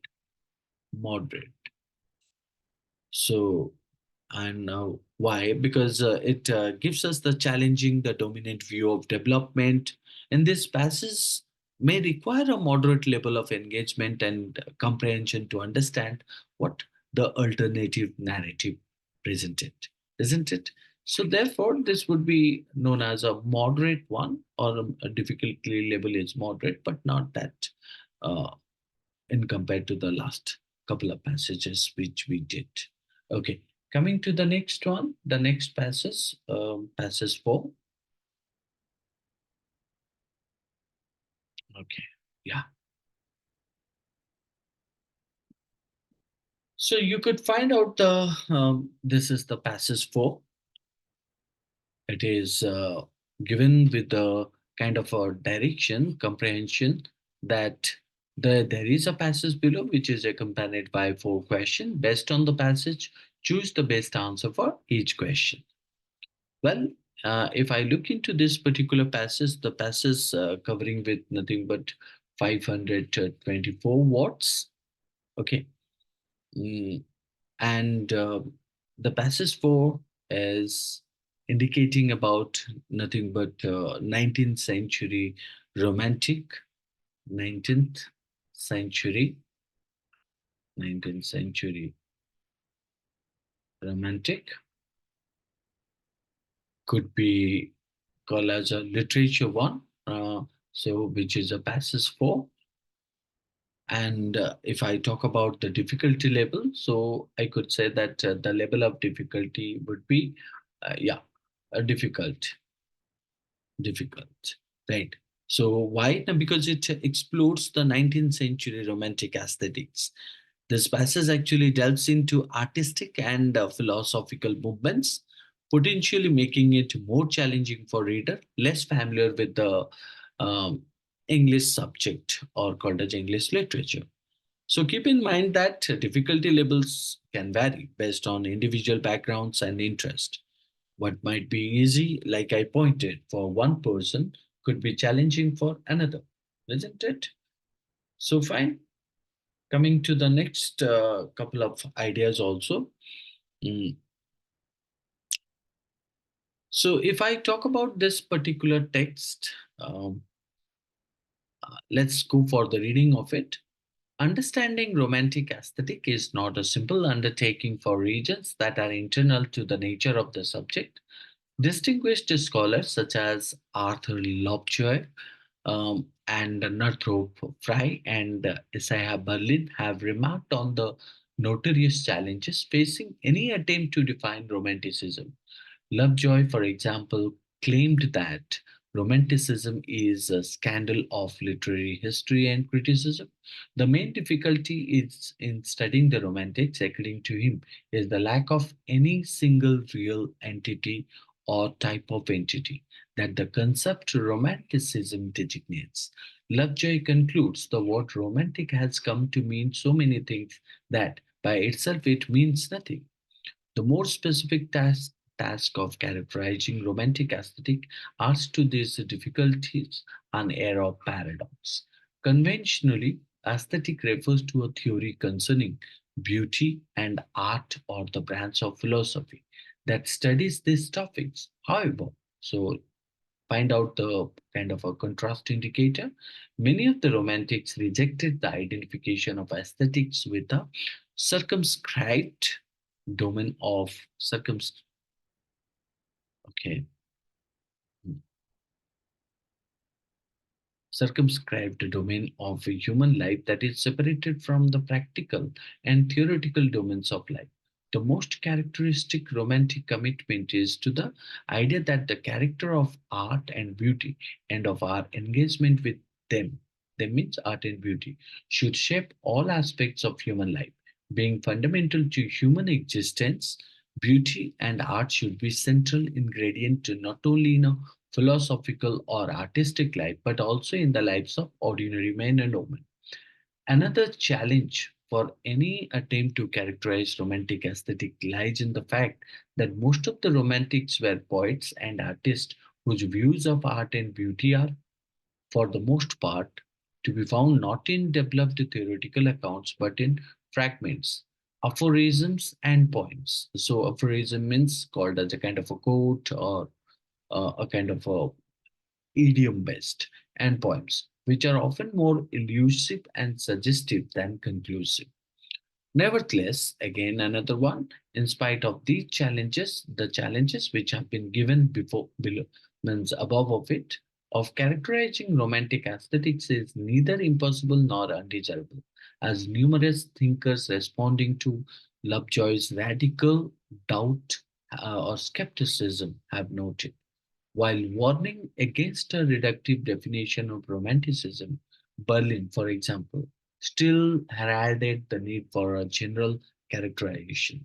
Although one does have a certain sympathy with Lovejoy's despair, he is in this instance mistaken. There was a romantic movement, and it is important to discover what it is.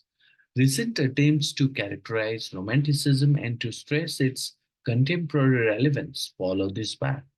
Instead of overlooking the undeniable differences between the variety of romanticisms of different nations that Lovejoy had traced, such studies attempt to characterize the romanticism not in terms of a single definition, a specific time, or a specific place, but in terms of particular philosophical questions and concerns.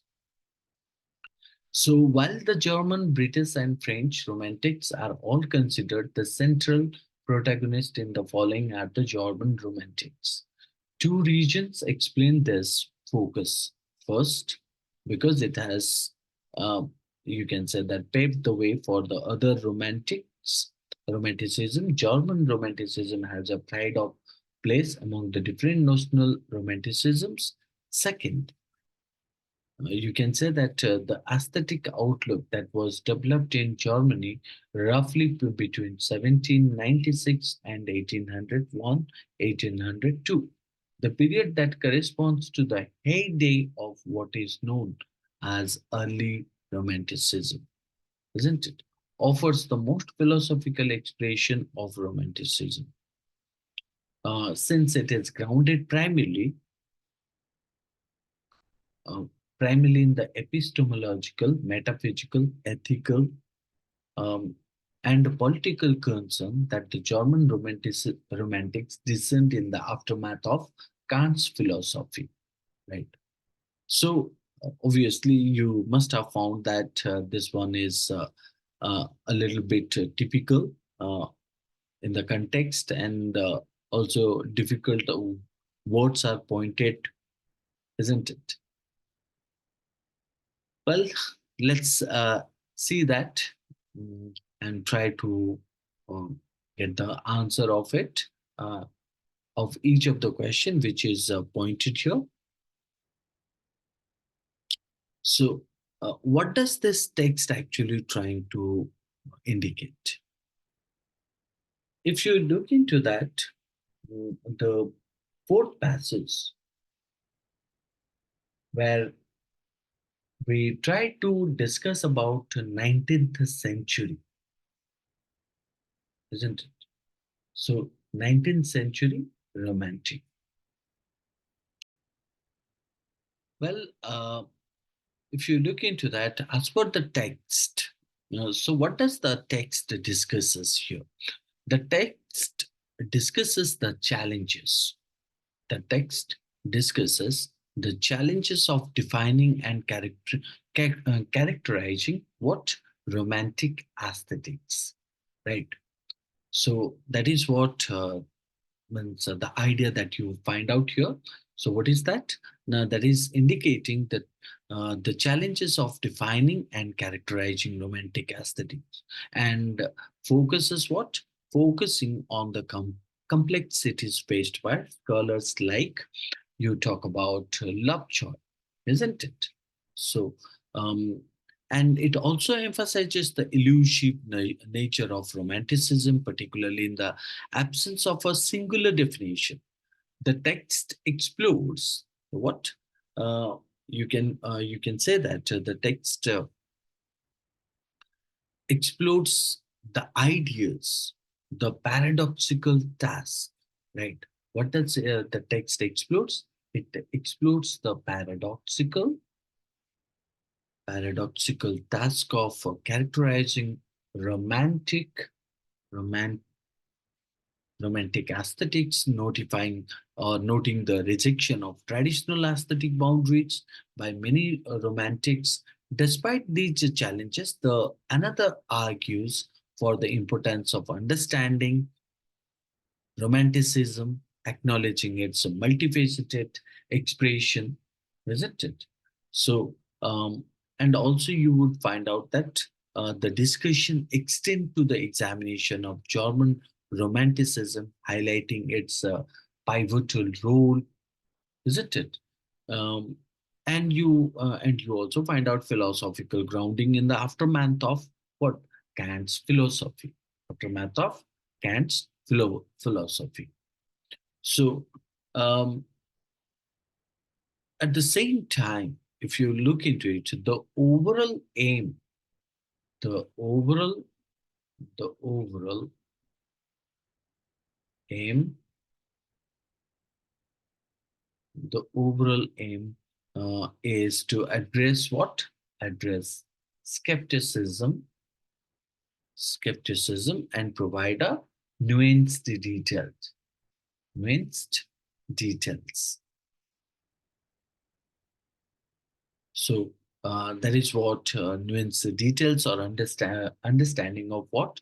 Understanding of romantic aesthetics while avoiding reductive, you can say reductive definition, reductive definition, definition.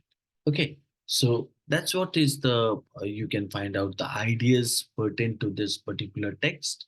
If I talk about means the tone of the text and other things, means that may be called as a style of the text or tone of the text and um, the kind of main idea of the text. So all such kind of things we will means that we can find out in the given text. Let's say that if I am talking about the tone of the text, so what is the tone actually that you draw out of this particular text?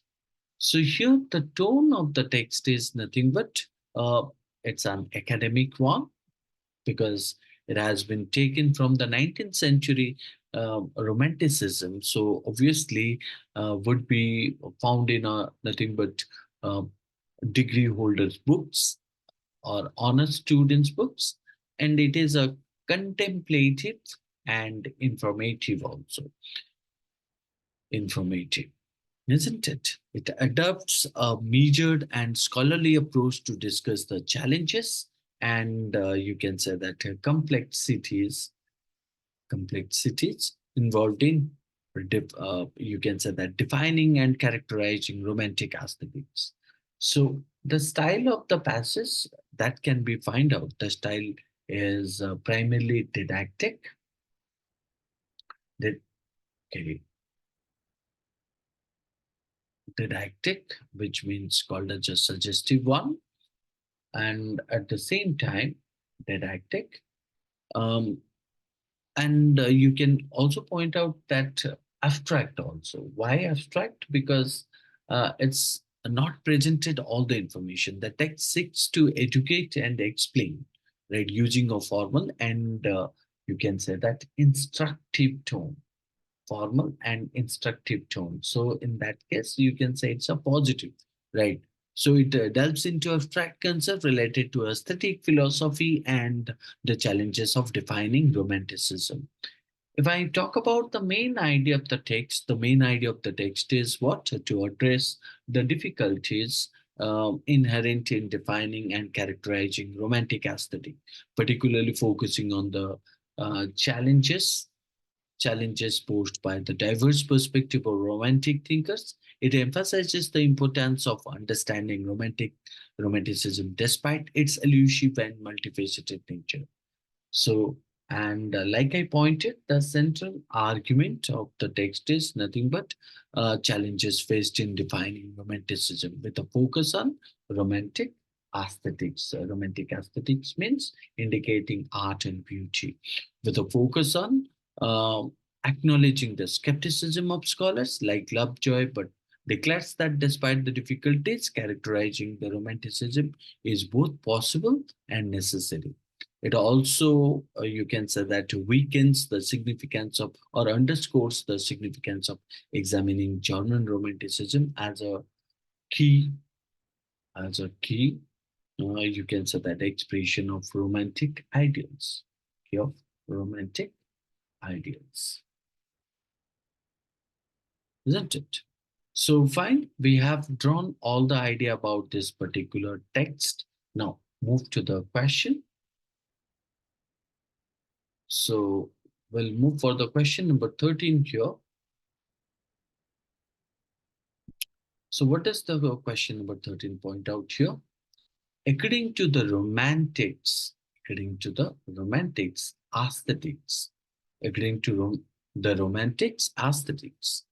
So aesthetics is what?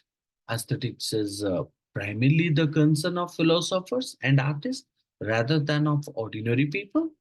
Two, it should be confined to a specific domain separate from the practical and theoretical aspects of life.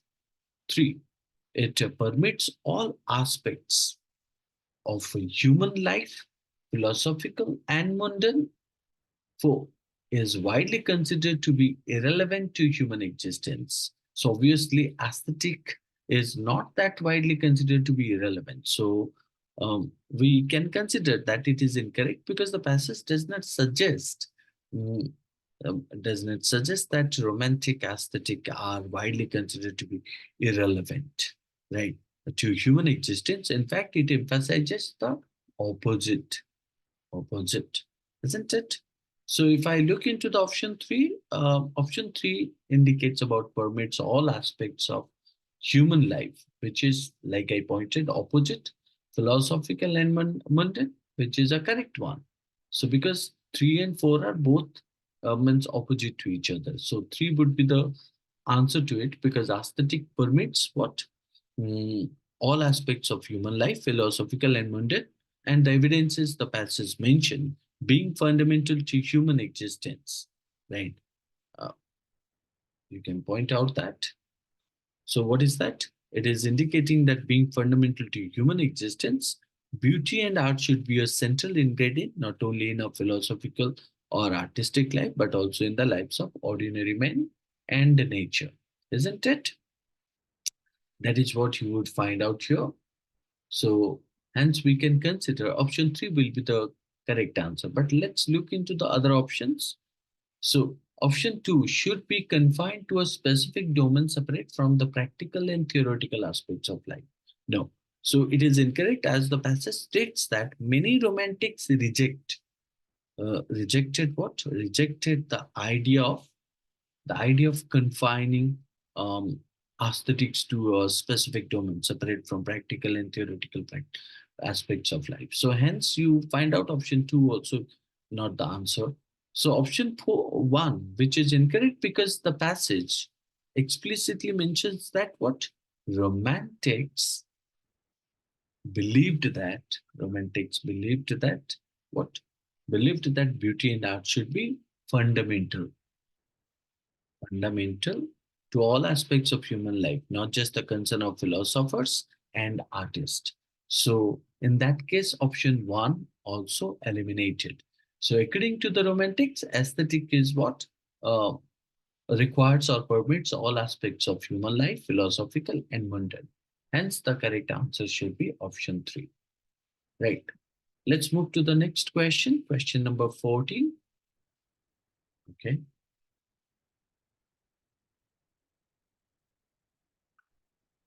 So question number 14. So what does question number 14 points out here? Mm, According to the question 14, according to the passage, recent studies on romanticism avoid what? A single definition, a specific time, or a specific place. Why?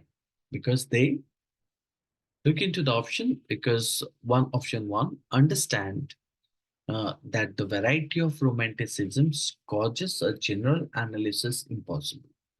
That the variety of romanticisms causes a general analysis impossible. Two, um, it prefers to focus on the fundamental concerns of the romantics, fundamental concerns.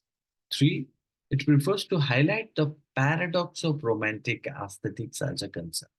Four, it seeks to discredit Lovejoy's skepticism regarding romanticism. If you observe that option one, right? So what does it say? Um, According to the passage, recent studies on romanticisms avoid what? A single definition, a specific time, or a specific place, because they understand that the variety of romanticism uh, create a general analysis impossible. So it is not correct actually. This option is incorrect because recent studies on romanticism do not avoid general analysis, general analysis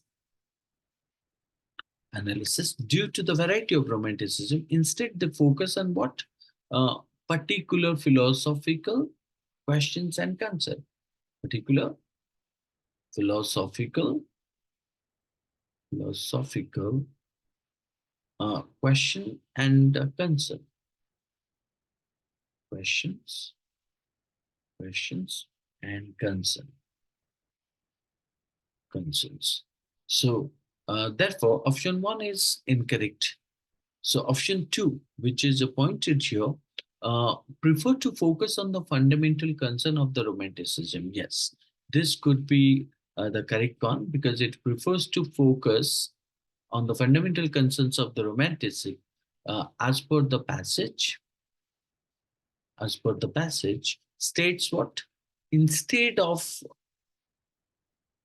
you can point out the, yeah, somewhere it is given here.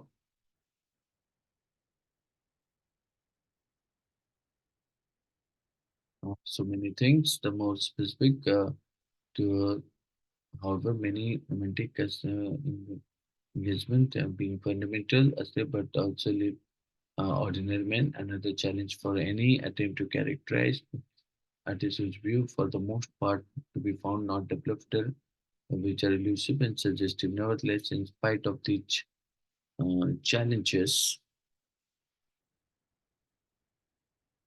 mm, no, for the most part, reducive Berlin held it for a general character, although one does have there was a recent romanticism and stress. It's instead of, yeah, yes. Here you would find out in the third or fourth paragraph of the passage where it is stated instead of overlooking the undeniable difference between the variety of romanticism of different notions that Lovejoy had stressed. Such studies attempt to characterize romanticism not in terms of a single definition, a specific time or specific place, but in terms of particular philosophical questions and concerns. Right. So on the basis of this particular idea, right? So we can say that prefer to focus on the fundamental concerns of the romantics, right? So the evidence which is presented in the passage, right? Not in terms of a single definition, specific time or specific place, but in terms of a particular philosophical questions and concern. So that is what means option two is indicated. Hence, you would find out because they prefer to focus on fundamental concern of the romantics. So that's why they avoid a single definition, a specific time, or a specific place. Isn't it? Now, look into the option three, where it is stated it prefers to highlight the paradox of romantic as a concept. So it is also incorrect as you could find out. Um, there is no indication in the passage that recent studies seek to highlight the paradox of romantic aesthetic as a concept, isn't it? Option 4 also stated seek to discredit Lovejoy's discredit means that's something called as a not to give credit Lovejoy's doubts regarding romanticism. It is also incorrect as the passage does not mention any intention to discredit whom?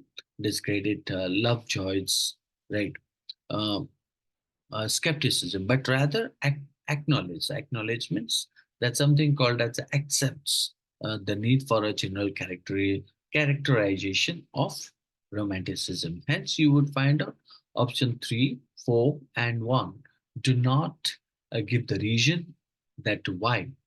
Um, Recent studies on romanticism avoid a single definition, a specific time, or a specific place. Only option 2, which give the region as per the paragraph 4 of the passage, that prefer to focus on the fundamental concern of the romantics. So moving to question number 15. So what does the question number 15 points out here? So question number 15 stated that which one of the following statements is not supported by the passage? Well, look into the each options and analyze them. So the first option points out recent studies on romanticism seek to refute the differences between national romanticisms. Option 2 stated that characterizing romantic aesthetics is both possible and desirable despite the challenges involved. Option 3 points out many romantics rejected the idea of aesthetics as a domain separate from other aspects of life. And option 4 pointed romantic aesthetics are primarily expressed through fragments, aphorisms, and poems. Now, if you look into the question point out which one of the following statement is not supported by the passage. It means all the other options supported by the passage. If I look into the first option, what does the option one is stated? Recent studies on romanticism seek to refute the difference between national romanticisms. If we look into the means a passage, on the basis of the passage, it is pointed here that what? Mm, okay. So, on the basis of the passage, it is clearly mentioned understanding romanticism aesthetic is not a simple undertaking. The reason, such as so and so, uh, facing any attempt to define romanticism. Lovejoy, for example, claimed that romanticism is the scandal of literary history and criticism. The main difficulty in studying the romanticism, according to him, is the lack of any single real entity or type of entity that the concept of romanticism designates. Lovejoy concluded the word romanticism has come to mean so many things that by itself it means nothing. Okay, so it's also pointed about what? Mm, timing, right? Yeah. So look into the first, second, third, and fourth paragraph. In fourth paragraph, it is stated that recent attempts to characterize romanticism and to stress its contemporary relevance follow this path instead of overlooking the undeniable differences between the variety of romanticisms of different ideas that Lovejoy has stressed. Such studies attempt to characterize romanticism not in terms of a single definition, a specific time, or a specific place, but in terms of a particular philosophical questions and concern. So, as for this evidence which is pointed on the basis of the Lovejoy, who had stressed such studies attempt to characterize romanticism. So, option one is not supported by the passage. Why? Now, because recent studies on romanticism seek to refute the differences between national romanticism. As per the evidence, the passage mentions instead of overlooking the undeniable differences between the variety of romanticism of different nations that Lovejoy had stressed. So, option one is not supported as per the idea pointed, not a specific time, isn't it?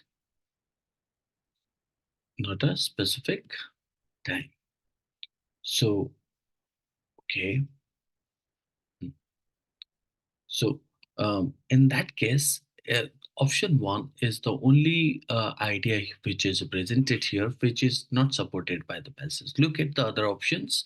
The other options pointed characterizing romantic aesthetic is both possible and desirable, despite the challenges involved. Well, this one is supported by the passage, supported by the passage. As for the idea mentioned in the passage that characterizing romantic aesthetic is both possible and desirable, despite the challenges involved. Even option 3, which is pointed, many romantics rejected the idea of aesthetic as a domain separate from other aspects of life. So, this is also supported by the passage um, supported by the passage, which states that many romantics rejected the idea of aesthetic as a separate domain, isn't it? So look at the option 4. Romantic aesthetics are primarily expressed through fragments, aphorism, and poems. It is also supported by the passage as it mentions that the views of romantics on are often art and beauty often found in fragment, aphorism, and poems. So On the basis of that, we can find out option 2, 3, and 4. They are supported on the basis of the passes given there, right? Only option 1, which is not supported because it stated about different differences between national romanticism, right? Recent studies. So recent studies means indicating about the present studies. So which is not supported because as per the passage, the given and in the paragraph, fourth paragraph, which is clearly stated about means overlooking the undeniable differences between the different ideas that Lovejoy had stressed. So that's what which is clearly not supported by the passage. So therefore, option 1 will be the correct answer to the question number 15. Okay. So look to the last question of the fourth passage, question number 16, where it is asking question number 16 that what the main difficulty in studying romanticism is what? What is the main difficulty in studying romanticism? If you look into the each and every option, the first option said elusive and suggestive nature of romantic aesthetics. Second, lack of clear conceptual contours of the domain. Third, absence of written accounts by romantic poets and artists. Fourth, controversial and scandalous history of romantic literature. Well, option one, which is stated elusive and suggestive nature of romantic aesthetic. So, is it the main difficulty in studying romanticism? No. So, it is not. Why? Because the elusive and suggestive nature of romantic aesthetic is mentioned as what? As a challenge, right? As a challenge, right? But not considering as the main difficulty in studying romanticism. So, whereas option 2 pointed lack of clear conceptual contours of the domain. So, the passage suggests that or states that Lovejoy, for example, claimed that romanticism is the scandal of literary history and criticism, which is the main difficulty in studying the romantics. According to him, is the lack of any single real entity, any single real entity or type of entity that the concept romanticism designates. So, in that case, option 2 is nothing but the main difficulty in studying romanticism. It's not one.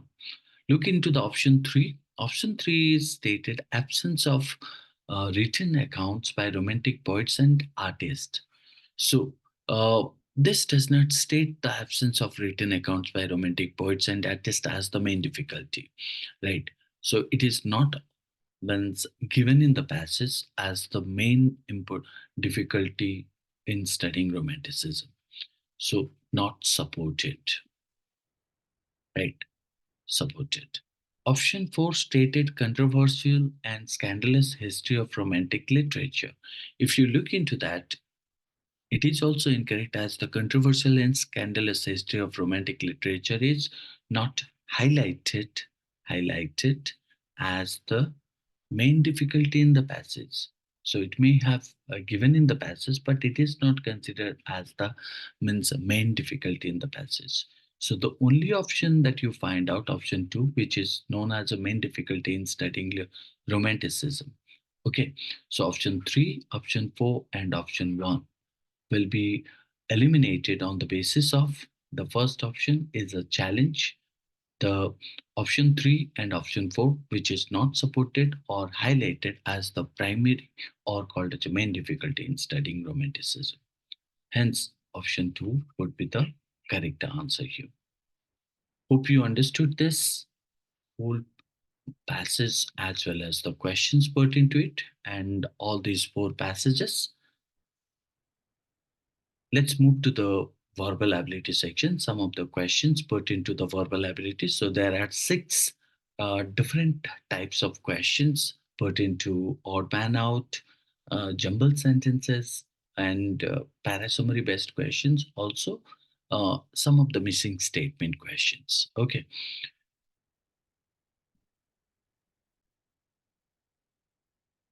Well, here is the verbal ability based question. So you would find out there are two questions of each. So first one is the sentence placement, where you will meet with the two questions, two sentence placement questions, two odd sentences in a paragraph, and also two parajumbled, as well as two parasummary based questions. So move to the next question, question number 17. Well, we move to the question number 17 here. So the question number 17 direction points out there is a sentence that is missing in the paragraph below. Look at the paragraph and decide where option 1, 2, 3, or 4, the following sentence would best fit. The sentence is given here. For theoretical purposes, arguments may be considered as freestanding entities abstracted from their context of use in actual human activities. So let's go for the text and try to understand. So, what we need to do, we need to use this sentence given here to be used in any of the blank given in the text or given in the paragraph. So here you would find out there are four blanks are given. So in any of the blank, the sentence would best fit. So that's what we have to identify. So for that reason, we need to understand the text and we need to understand the paragraph.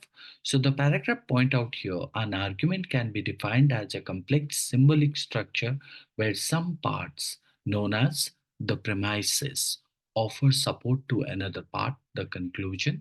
Alternatively, an argument can be viewed as a complex speech act consisting of one or more acts of premising, which declare propositions in favor of the conclusion, an act of concluding, and a stated or implicit marker. Hence, therefore, that indicates that the conclusion follows from the premises.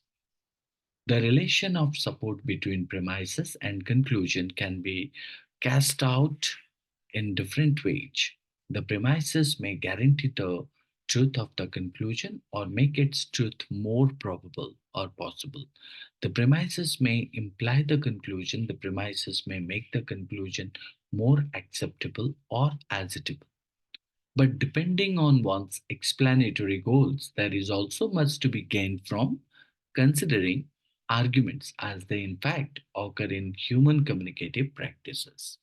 So, as far as if you we have read the paragraph and we need to use the sentence in any of the blanks which is provided here. Look at the text. So, what does the text discusses? The text discusses what an argument is, what an argument is, and how it is structured, right? So, what is an argument? What is an argument? What's an argument? Argument is, and you can point out how it is structured. How it is structured. In simple term, it explains that you can say that an argument has parts called premises. Argument has parts called what? Premises.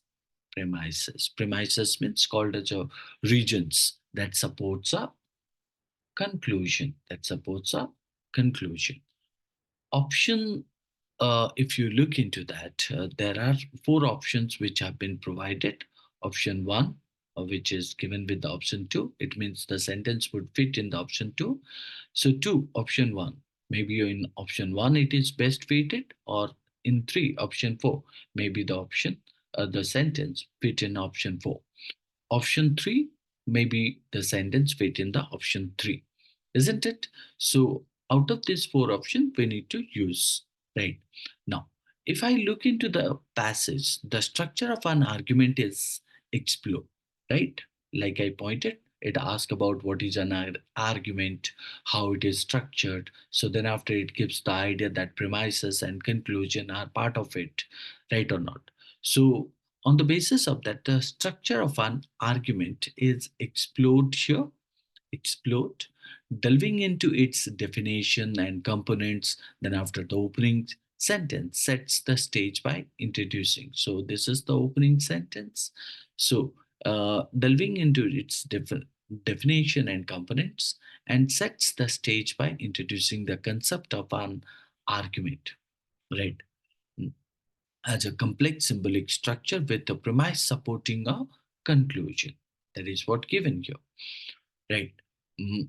Following this, the second sentence emphasizes the dual nature of an argument, right? The second sentence, alternatively, an argument can be viewed as a complex speech act consisting of one or more acts or premises, an act of concluding, and a state or implicit markers, isn't it?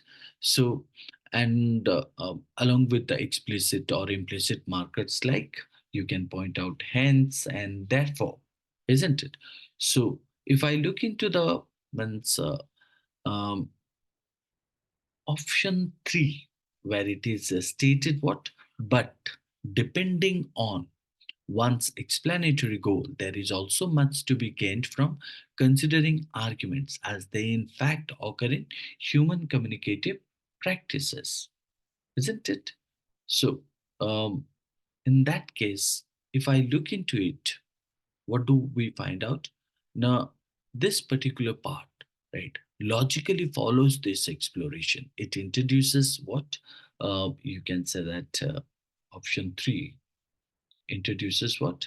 Nuanced perspectives, perspectives, suggesting that the theoretical understanding of arguments, theoretical understanding of what arguments can be enriched by considering how they display in real human communication, isn't it? So, um, this option bridges the abstract theoretical discussion with the practical dimension of arguments in human interaction, expanding the scope beyond a private theoretical framework. In essence, you can say that option three, right, adds the adds depth. So this option three uh, adds depth. So to the discussion or discourse, right, encouraging a consideration of argument within the context of human communicative practices, right.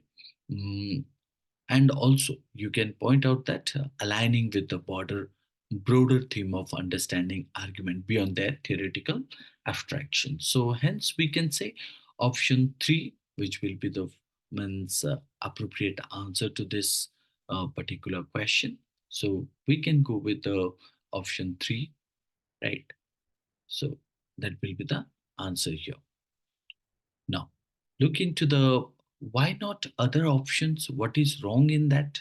Now, if you look into that, means option one and option two, right, do not follow logically from the previous sentences.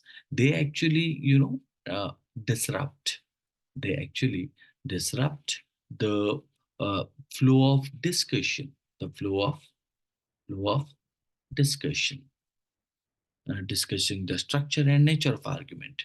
Even option 4, which is pointed here, doesn't fit as it talks about explanatory goals, isn't it? Which is not the focus of the preceding content. It introduces a different aspect not related to the structure and nature of argument discussed earlier. Hence, we can find out option 1, 2, 3, right? So, given with option 2, option 1, and option 4 are wrong, right, cannot fit into the paragraph. Only means option 3, right, where the sentence can be fit, right? Hope you understood. Thank you. Let's move to the next question, question number 18.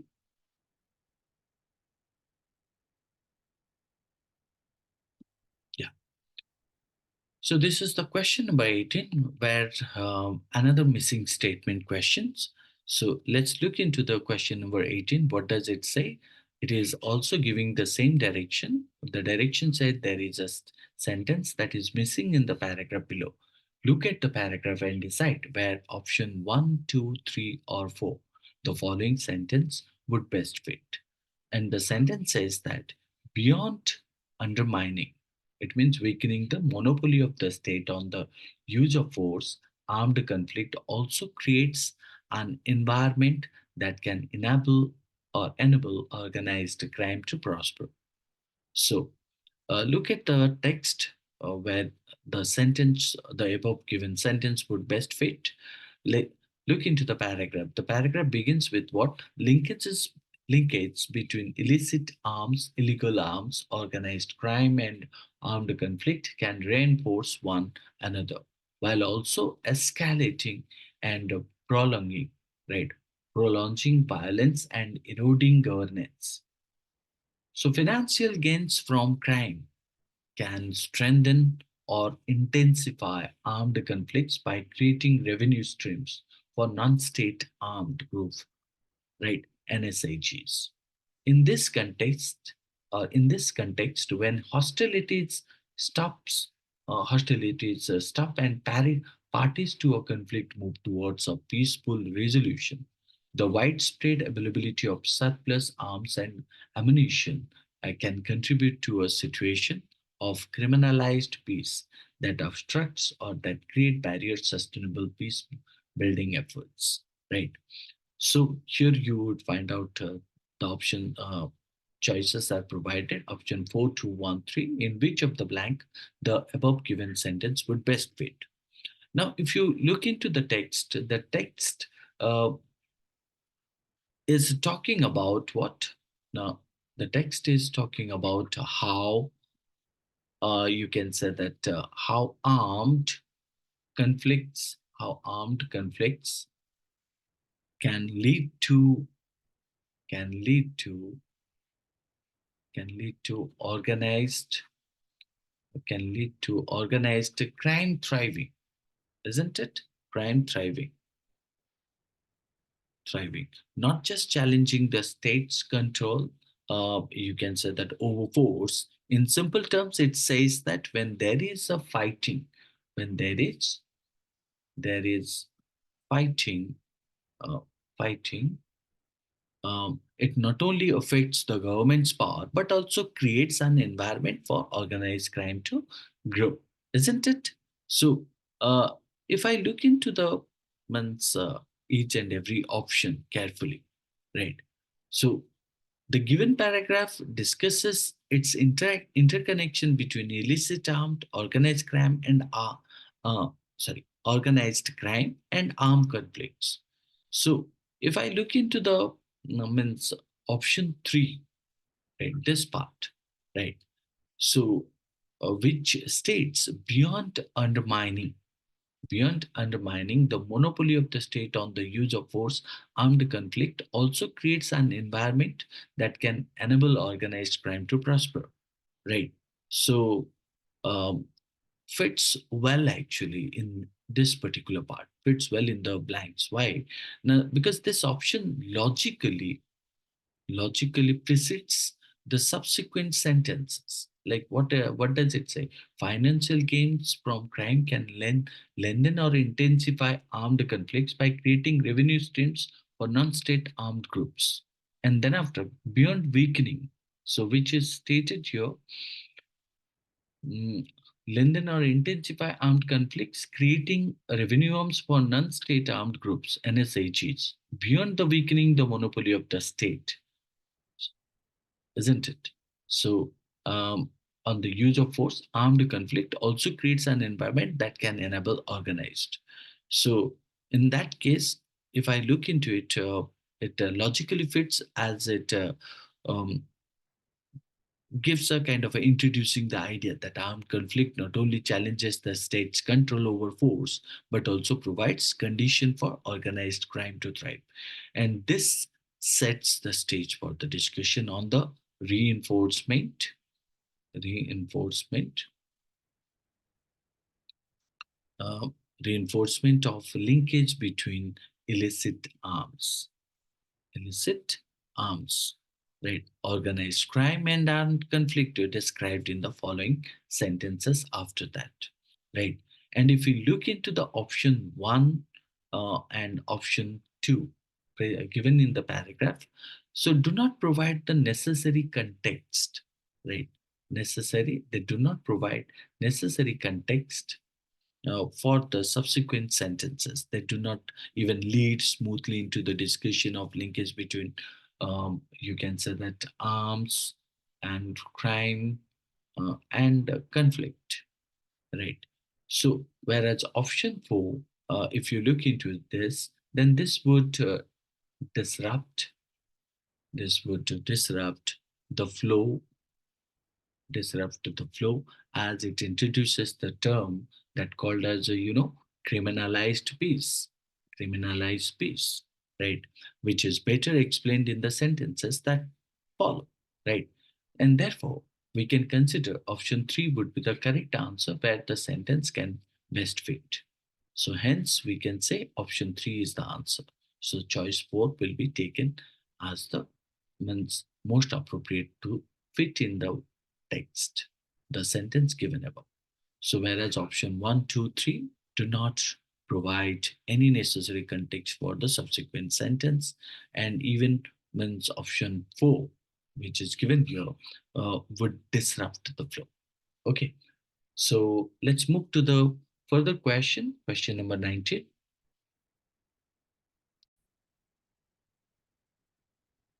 Well, here we have the question number 19, so which is indicating about the odd one out question types.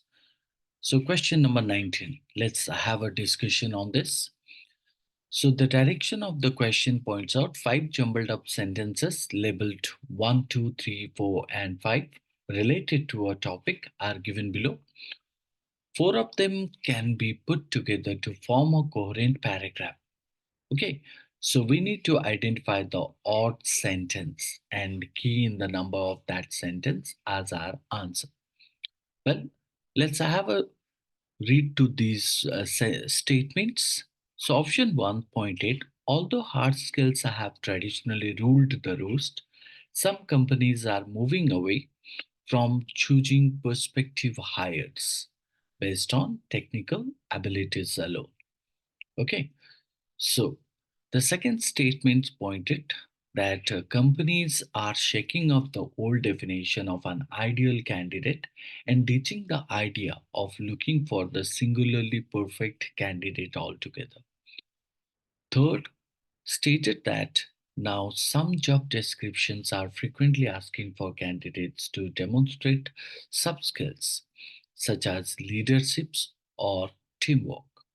Option 4 stated, or statement 4 stated, that's not to say that practical know how is no longer required.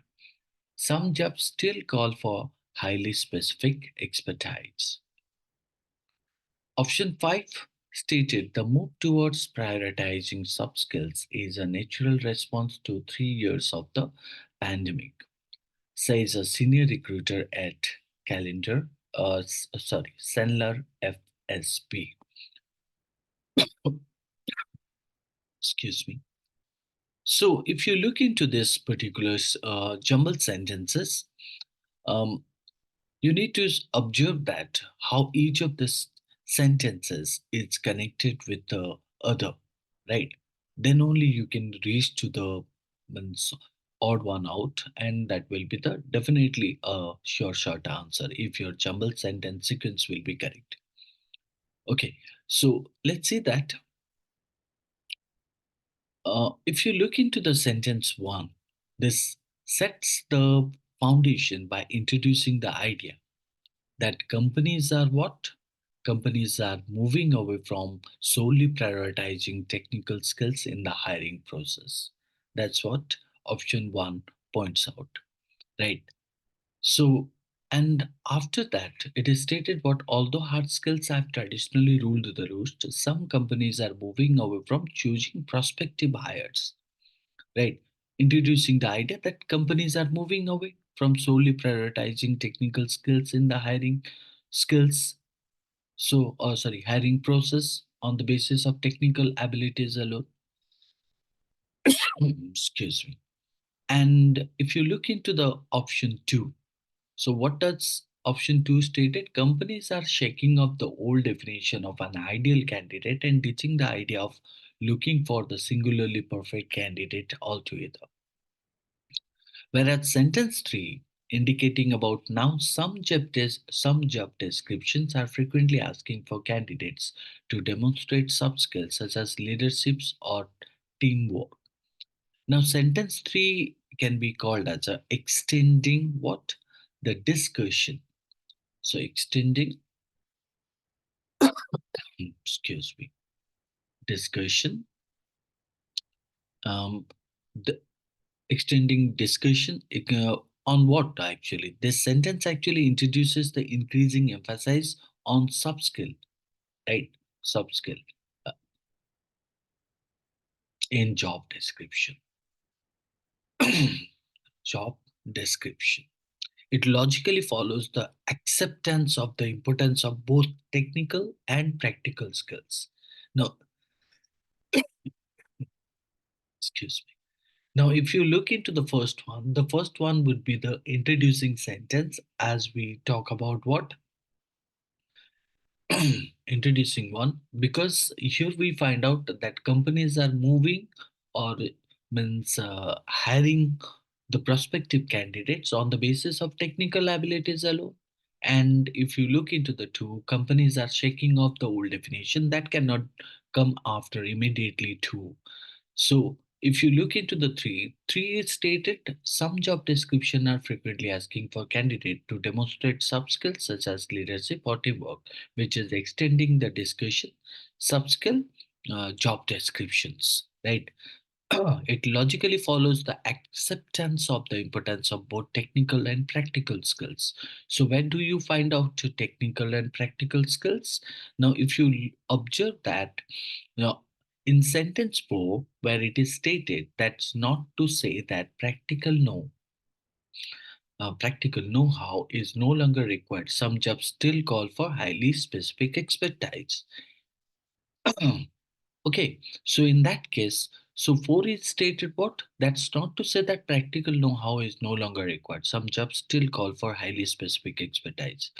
5 said the move towards prioritizing subskill is a natural response to 3 years of the pandemic, says a senior recruiter at Sendler FSP.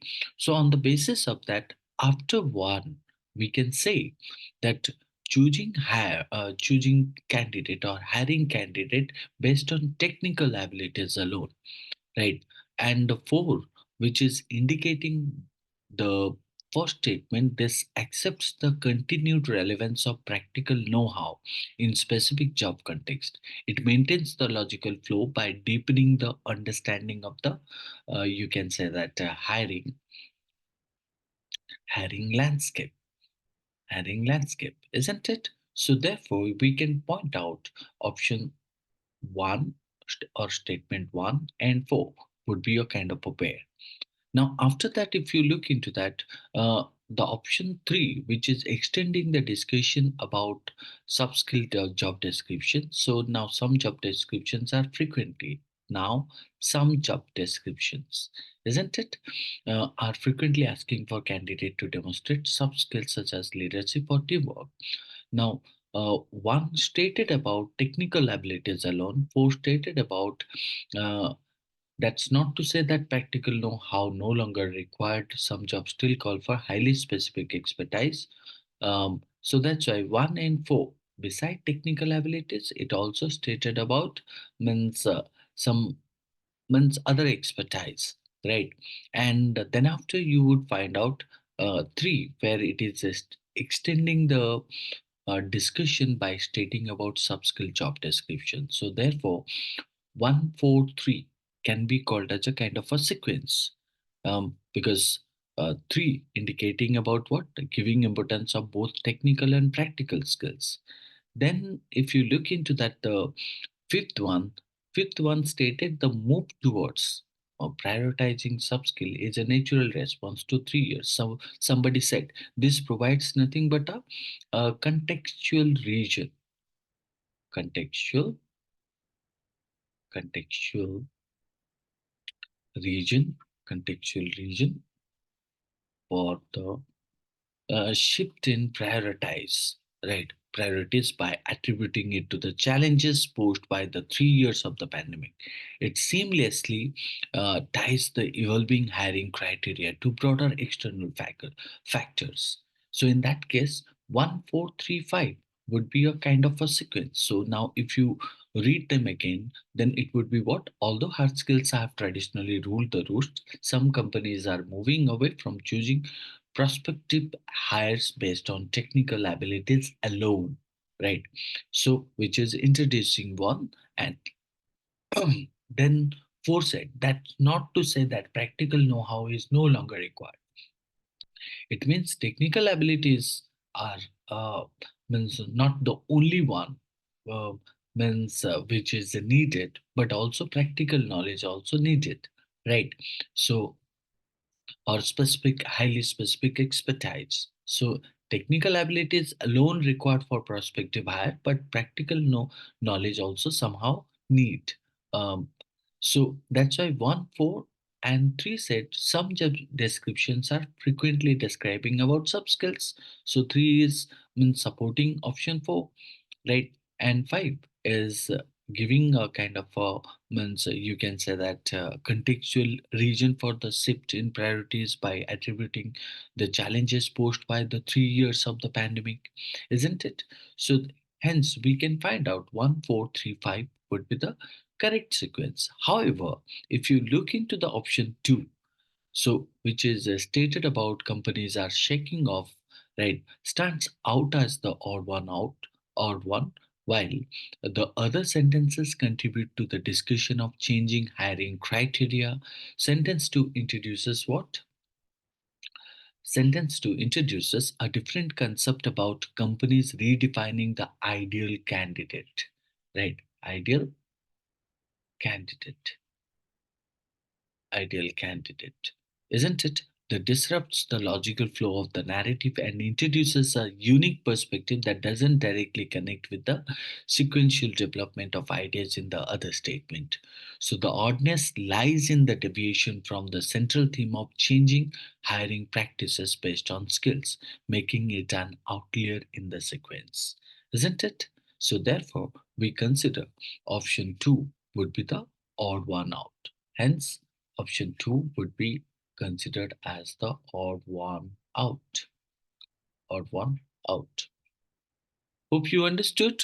So the idea pointed the sequence here is nothing but a 1435 represents a logical flow of information or events, while the number 2 appears to deviate from this pattern in a well structured sequence. There is a coherent progression, each element smoothly leading to the next. So, if I talk about that in a means summary or short summary, then we can point out in this context, one introduces the idea that companies are shifting away from emphasizing technical skills alone, providing a foundational concept, following with the four. mm, so Fourth, this mm, you can say that as a complement, the first statement by acknowledging that practical know-how is still essential in certain job context.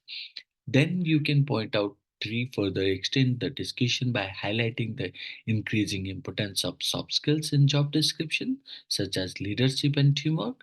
Lastly, you can talk about 5, that offers additional context by explaining that this shift towards prioritizing soft skill is a response to the challenges posed by the 3 years of the pandemic.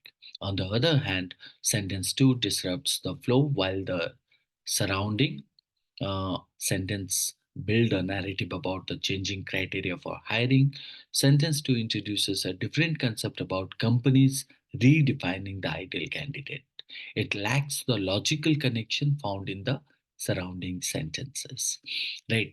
So making it the odd one out in the sequence. If you look into this particular text or this particular question types, which is taken from, you can say that mm, a kind of a means kind of a article published in the means published in the site called as a www.bbc.com, right? So, which is indicating about uh, work life article, isn't it? How the perfect job candidate had changed. So, that's what you can find out. Hope you understood. So, the sequence is 1435 and 2 is the odd one out as per the region given. So, moving to the next question. So, the next question is again another jumbled sentence question. Sorry, odd one out question types. Okay. So, question number 20. Look into it. So, what does question number 20 is pointed? It asks about five jumbled up sentences labeled 1, 2, 3, 4, and 5 related to a topic are given below. Four of them can be put together to form a coherent paragraph. Now, our job is to identify the odd sentence and the key in the number of that sentence as our answer. Well, look into the question here. Mm, let's read each of the statement carefully. So, the first statement said Boa Senior, who lived through the 2004 tsunami, the Japanese occupation and disease brought by British settlers, was the last native of the island chain who was fluent in Bo. Second statement stated the indigenous population has been steadily collapsing since the island chain was colonized by British settlers in 1858 and used for most of the following 100 years as a colonial penal colony. Option 3 stated taking its name from a now extinct tribe, Bo is one of the 10 great Andamanese languages, which are thought to date back to pre Neolithic human settlement of Southeast Asia. Option 4 stated the last speaker of an ancient tribal language has died in the Andaman Islands, breaking a 65,000-year link to one of the world's oldest cultures. 5. Though the language has been closely studied by researchers of linguistic history, Boa Senior spent the last few years of her life unable to converse with anyone in her mother tongue. Well, if you see that, uh, the whole text is indicating or seeming that what it gives information about Boa Senior. It also talks about the last speaker of that ancient tribal language. So, in the Andaman Islands, breaking a 65,000-year link to one of the world's oldest culture. Now, on the basis of that, you would find out that sentence one, look into it. So, um, as we go for the sentence one, that doesn't mean sentence one would be the introducing one. So, sentence one, following the announcement that what Boa Senior, who lived through the 2004 tsunami, the Japanese occupation and disease brought by British settler, was the last native of the island chain who was fluent in Bo. Right. This sentence provides nothing but a called as a personal and historical perspective by detailing Boa Senior's life's experience. Boa Senior's Boa Senior's life experiences spanning significant events like the you can say 2004 tsunami, Japanese occupation, right, and disease brought by British settlers. It builds nothing but a narrative. Uh, you can say that what around her unique position as the last fluent native speaker of Bo, isn't it? So that's what option one is trying to say that.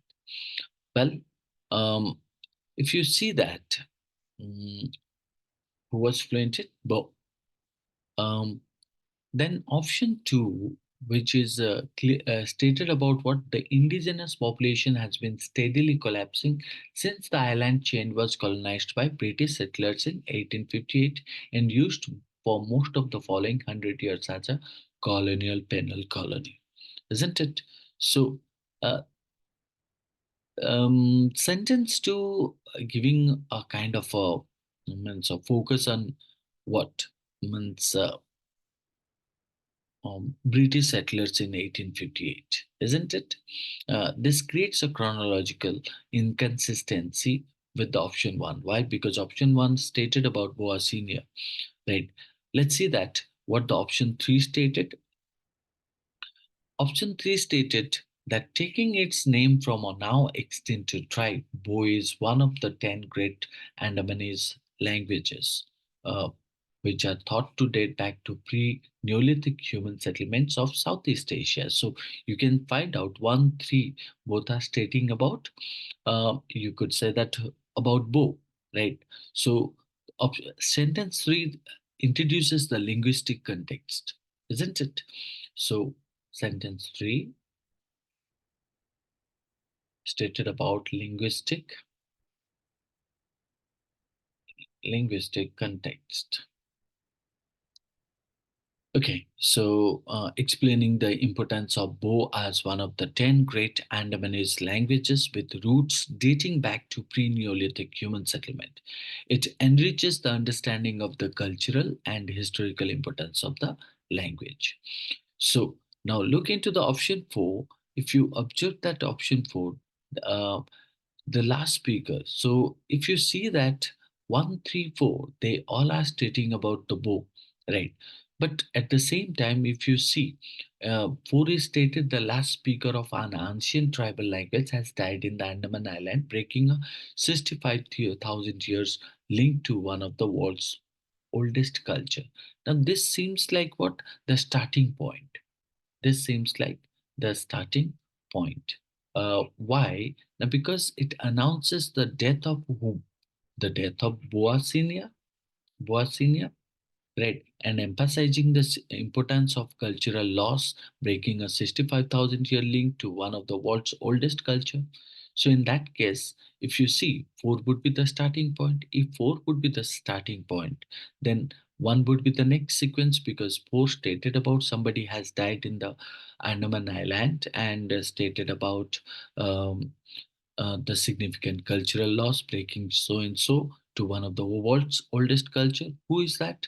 Now, option one is following the announcement by making this sentence provide a personal and historical context by detailing Boa Senior's life experience, creating nothing but a connection. So, in that case, if you say 4 and 1 would be a kind of a pair.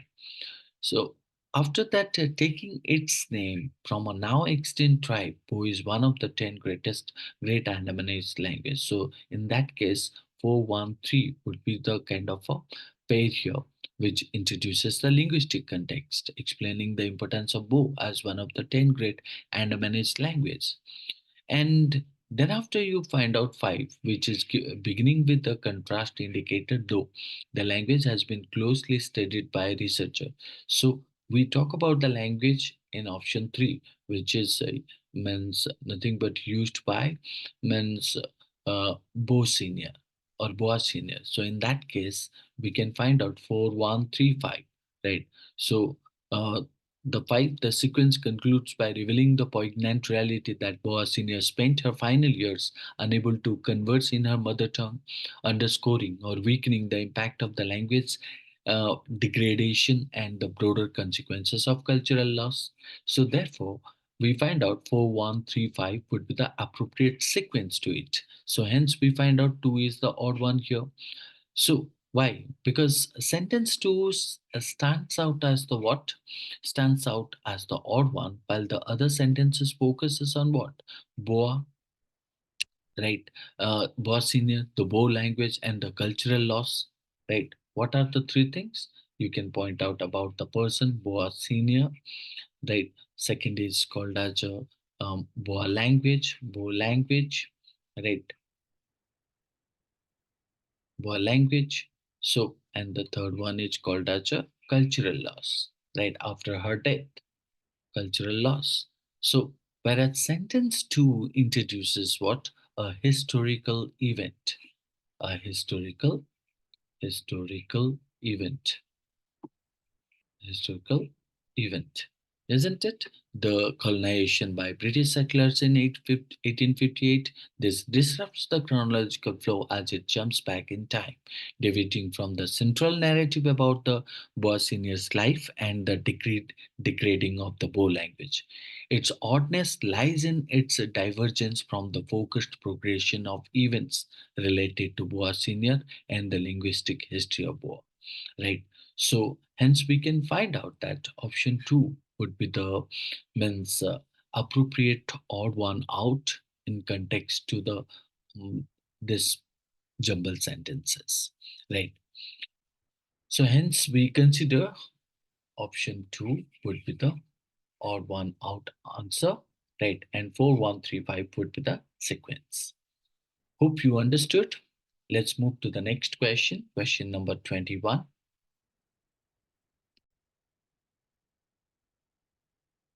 If you look into this particular question number 20, where the odd one out we found out, so this particular text has been taken um, from the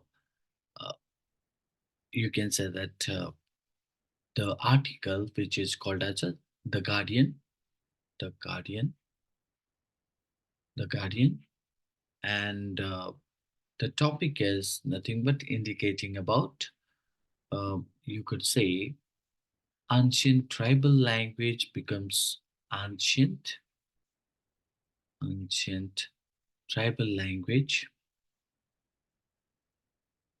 language becomes becomes extinct as last speaker dies as last speaker dies speaker dies.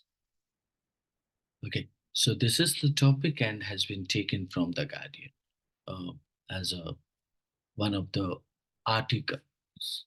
Okay, moving to the next question, question number 21. Let's see that what does this question 21 points out.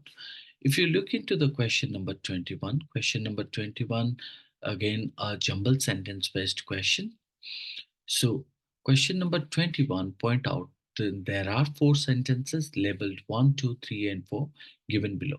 When properly sequenced, would produce a coherent paragraph. So decide on the proper sequencing of the order of the sentences and key in the sequence of the four numbers as your answer. So let's have a reading to this particular question. Uh, question statements. So the first statement stated centuries later formal learning is still mostly based on reading, even with the widespread use of other possible education affecting technologies such as film, radio, and television.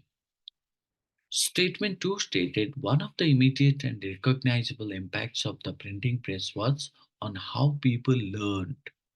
In the scribal culture, it primarily involved listening, so memorization was huge or paramount. Option or state sentence 3 pointed the transformation of learners from listeners to readers was a complex social and cultural fact or phenomenon. And it was not until the industrial era that the concept of universal literacy took root. So, four, which is pointed, the printing press shifted the learning process as listening and memorization gradually gave way to reading, and learning no longer required the presence of a mentor. It could be done privately. So, these are the options or these are the sentences which have been pointed. Let's see that. If you look into that, what does the first option stated here? Option one, uh, given the idea that centuries later formal learning is still mostly based on reading, isn't it? So, if I look into this particular part, so this seems like the means indicating about the concluding one, right? Why? Because the sequence, if you observe the sequence, so It seems like the beginning sentence should be what? Means option two, which is beginning with one of the immediate and recognizable. Um, in this, uh, it introduces the transformative impact of the printing press on learning, because it is stated one of the immediate and recognizable impacts of the printing press was how people learned. In the scribal culture, it primarily involved listening, so memorization was paramount. So this seems the introduction, the transformative impact of the printing press on learning. This line emphasizes how the printing press shifted the learning process. What does it say? It does nothing but indicating about how the printing press shifted the learning process, highlighting the move from, you can say that listening, um, and you can say that memorization to reading. It establishes a chronological framework and laying the foundation for subsequent development, isn't it? Now, after that, if you look into the means option three, which is appointed following this, it stated that the transformation of learners from listeners to readers was a complex social and cultural phenomenon. And it was not until the industrial era that the concept of universal literacy took root, isn't it? Now, in that case, uh, this option doesn't fit to the option two, right? And if you look into the why, because option two stated about what? That it introduces the transformative impact of the printing press. And if you look into the line 4 or option 4, which is appointed about what? Means the printing press shifted the learning process. So it can be pointed that option 2 and 4 can be a pair. So why? Because line or option 4 provides additional context by explaining that learning no longer required the presence of a mentor and could be done privately. The printing press shifted the learning process as listening and memorization gradually gave way to reading and learning no longer required the presence of a mentor. It could be done privately, isn't it? So this reinforces the transformative nature of the printing press, right? Shaping a new paradigm in education where individuals could engage with knowledge independently. So, therefore, and this idea begins from where? Now, from the printing part, right? And printing part is given in option two, isn't it? So, hence, you can find out 2 4 would be paired to each other because of the linking of the language. Now, if you move to the next one is what? Now, it should be option three because it stated about the transformation of learners, right? This option three delves into the various ways the relation of support between, you can say that, what do we say? We say premises, right? And the conclusion, premises and conclusion, right? Can be understood, emphasizing the nuanced aspect of argumentation, while it may seem slightly disjointed from the preceding lines. It aligns with the broader thing of how the printing press influenced different facets of learning, isn't it? That is what it is stated. The transformation of learners from listeners to readers was a complex social and cultural fact, and it was not until the industrial era that the concept of universal literacy took root. So, in that case, you can point out three would be the next one to means form the sequence. And finally, we have the option one, which is stated uh, centuries later formal learning, which is indicating about defining an argument as a complex symbolic structure and mentioning premises and conclusion. This provides a conceptual framework for understanding argument. Closing the loop initiated by line 2 or um, indicating that the progression from the impact of the printing press to the theoretical aspects of argument highlights nothing but uh, you can say that highlights the kind of a transformative nature of education during the historical period. Strategically, if you say, uh, so in that case, you can point out 2431. So strategically, if I point out, this sequence aligns the development of ideas with a historical context, isn't it? Historical context. And what does it do? It illustrates the profound influence of the printing press on the evolution of learning and you can say that argumentation, learning and argumentation. The logical flow means increases comprehension or understanding, allowing readers to follow a coherent narrative of the transformative effects of the printing press on the learning process. So if you see that there are certain indicators, right? So that play a crucial role in guiding the reader through the, you can say that logical flow of ideas within a passage. So uh, if I say, mm, the first thing is called as a contrasting contrastive marker. So contrastive marker means called as a but, right, which is presented here uh, in the line 3, where it is stated that what, um, you could say, mm, yeah, the transformative of learner from listeners to reader was a complex social and cultural phenomenon, and it was not until the era. So here you would find out, and then after, if you talk about that, mm, yeah,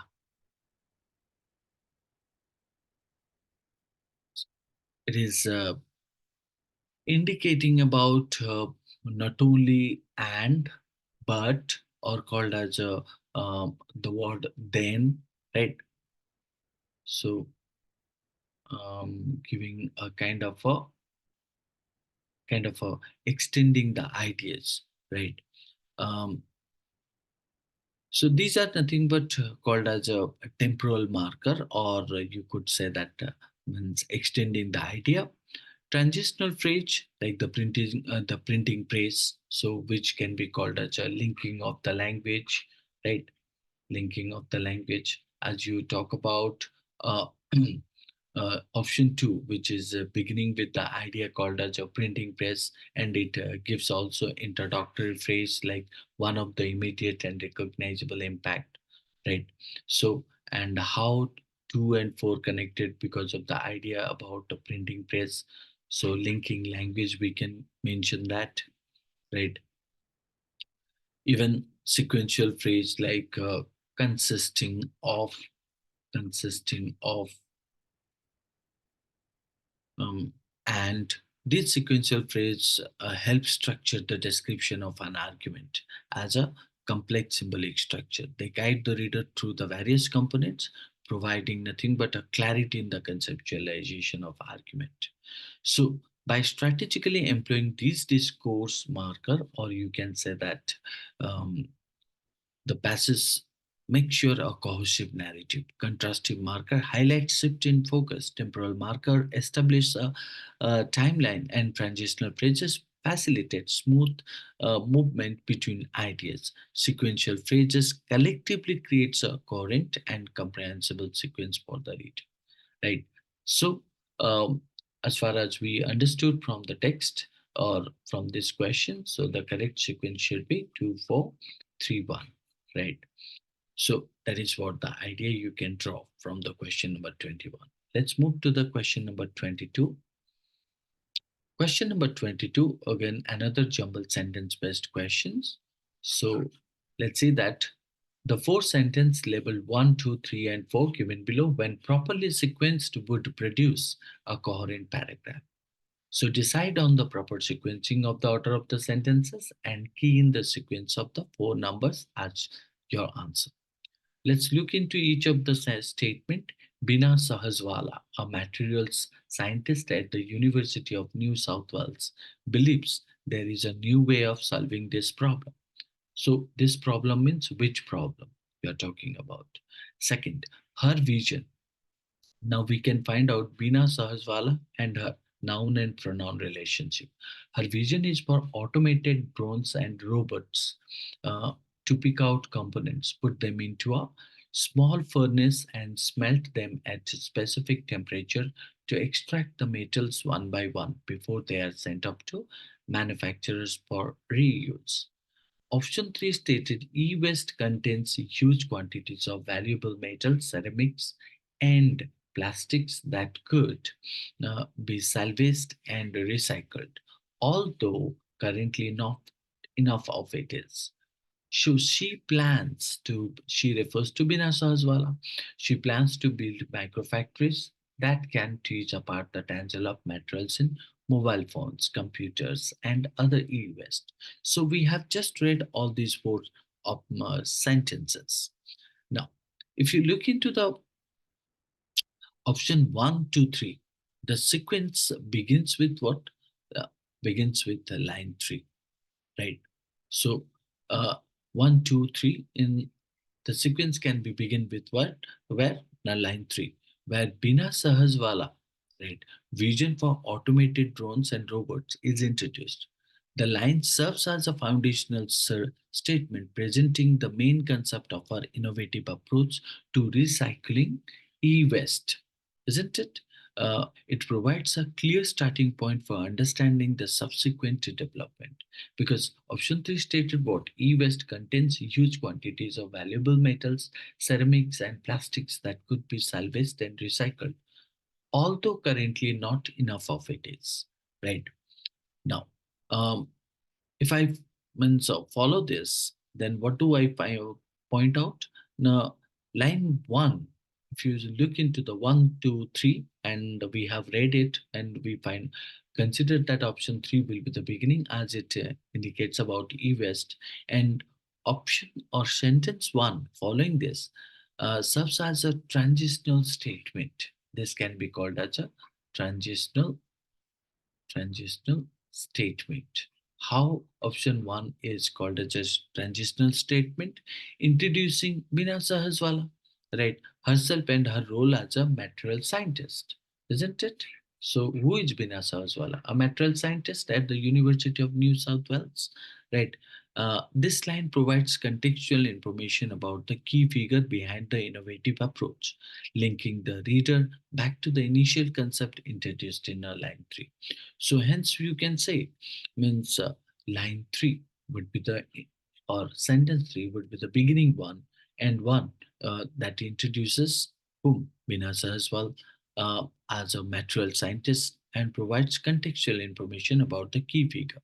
Right now, if I look into the next one where we talk about Vinasa as well, and that is what given in a one. So as per the rule, noun pronoun comes after noun. So here we have a two as a pronoun and four also pronoun. So, but four stated what? Now, line four of your statement four stated that she plans to build microfactories that can tease apart the tangle of materials in mobile phones, computers, and other e-waste. So, this sentence delves into what the specific of Binan specifics specifics of Bina Sahaswala plan to build microfactories.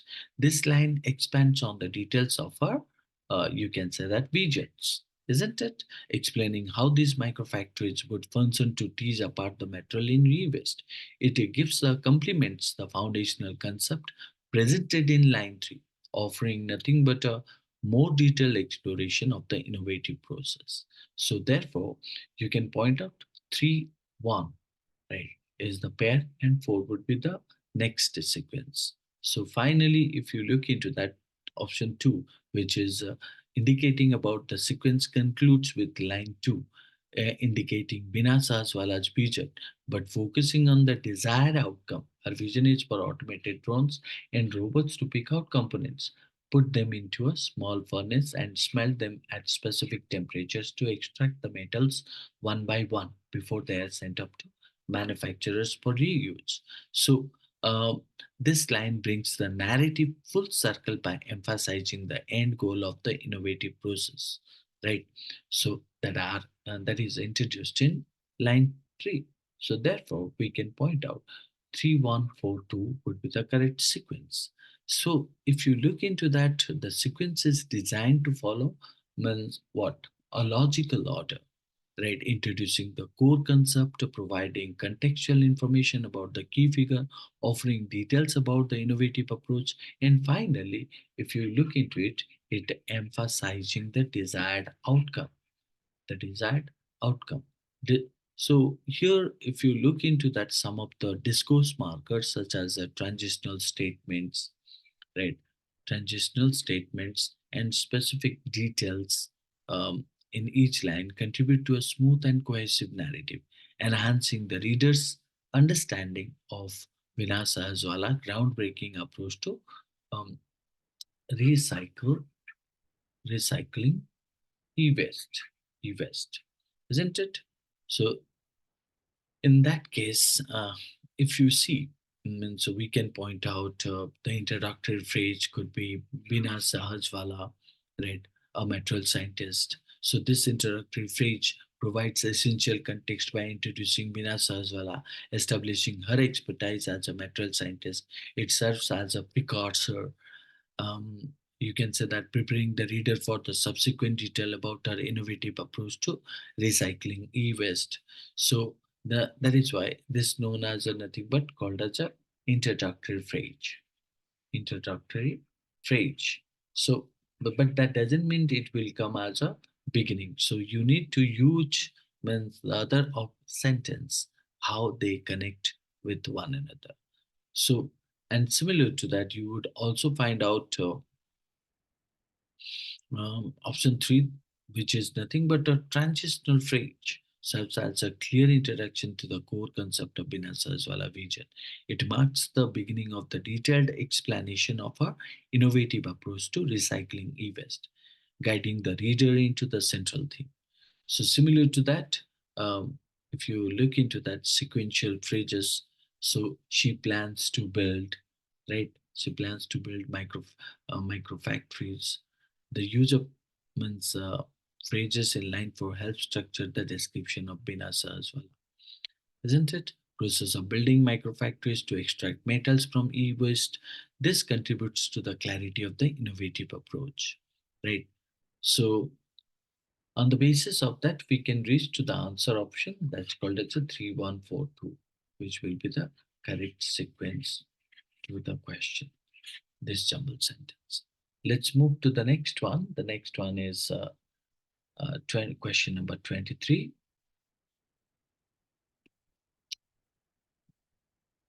So, question number 23. What does it point out?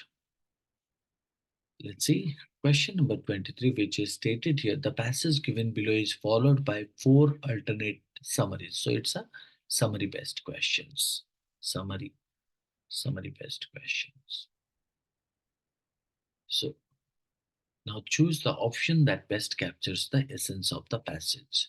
Now, if you look into the text said gradually life for the island's birds is improving.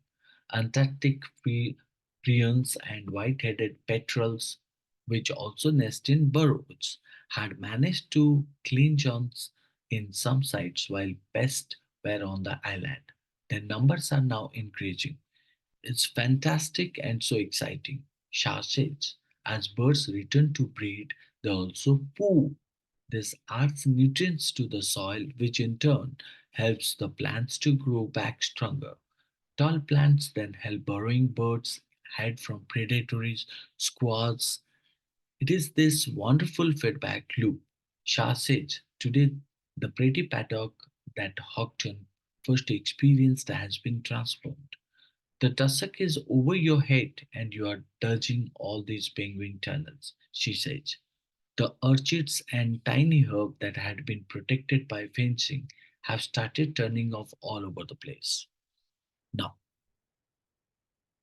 if you look into this particular text, so which is indicated about the summary based question. So while we are writing the summary, we need to focus couple of things in our mind. The first thing is called as a summary is nothing but one third of the original context, one third of the original text. So we shall not put all the things in the summary, right?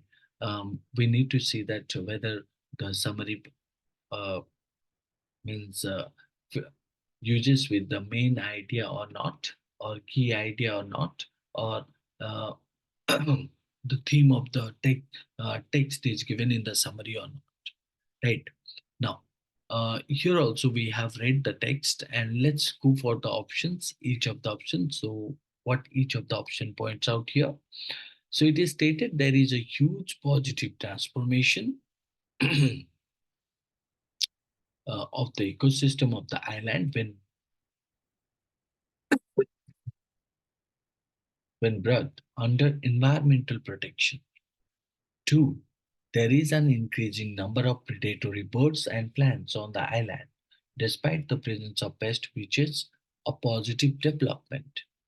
Option 3 stated in the absence of pests, life on the island is now protected and there has been a revival of a variety of birds and plants. 4 stated flowering plants, herbs, and birds are now being protected on this wonderful Antarctic islands. Now, look into it.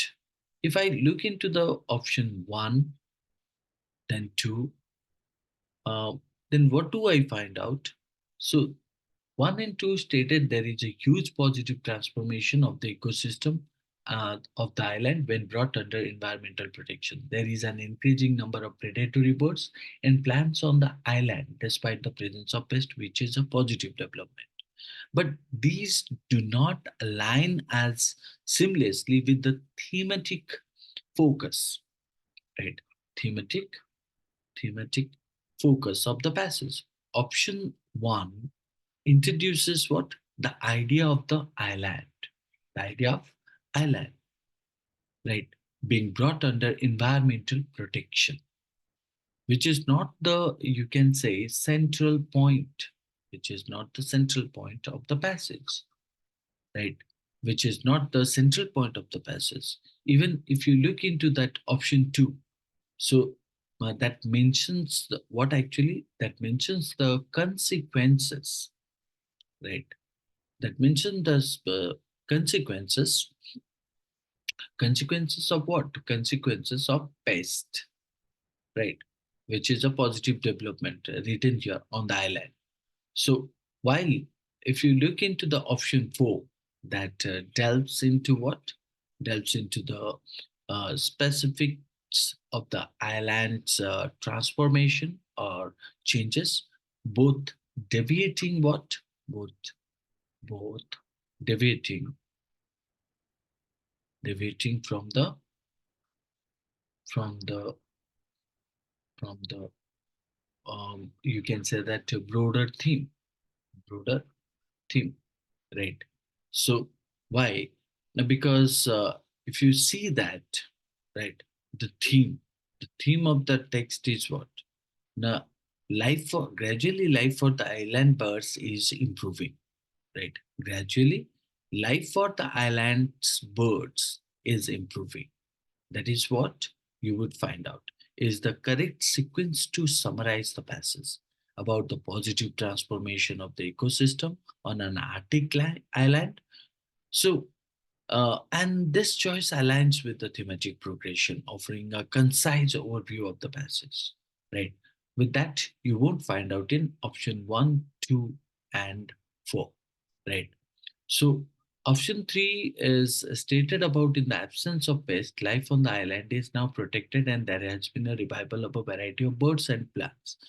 So, by emphasizing the gradual improvement in the lives of the island's birds, concisely nothing but encapsulates the positive ecological changes discussed in the passage, isn't it? So, making it the most fitting choice for a brief and accurate summary. So, hence, we can point out option 3 would be the suitable summary, right? And option 1, 2, and 4. These are means clearly doing nothing but means missing with the thematic focus of the passage. Okay, so hence we can find out option 3 would be the correct answer to the question. Okay, so that is what you would find out, because option 3, by emphasizing the gradual improvement in the lives of the island bird, concisely increasing the positive ecological changes, right? Uh, Discussed in the passage, making it the most fitting choice for a brief and accurate summary. Okay, so coming to the next question is question number 24. So, what does the question number 24 point out?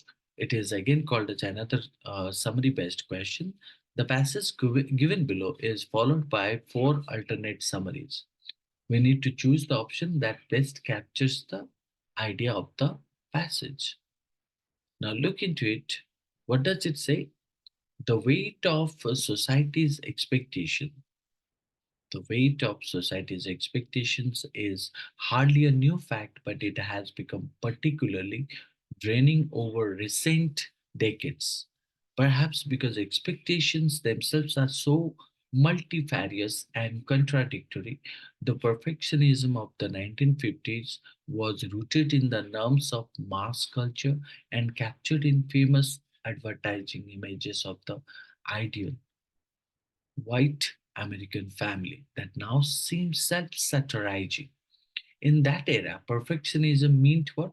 Seamlessly conforming to values, behavior, and appearance.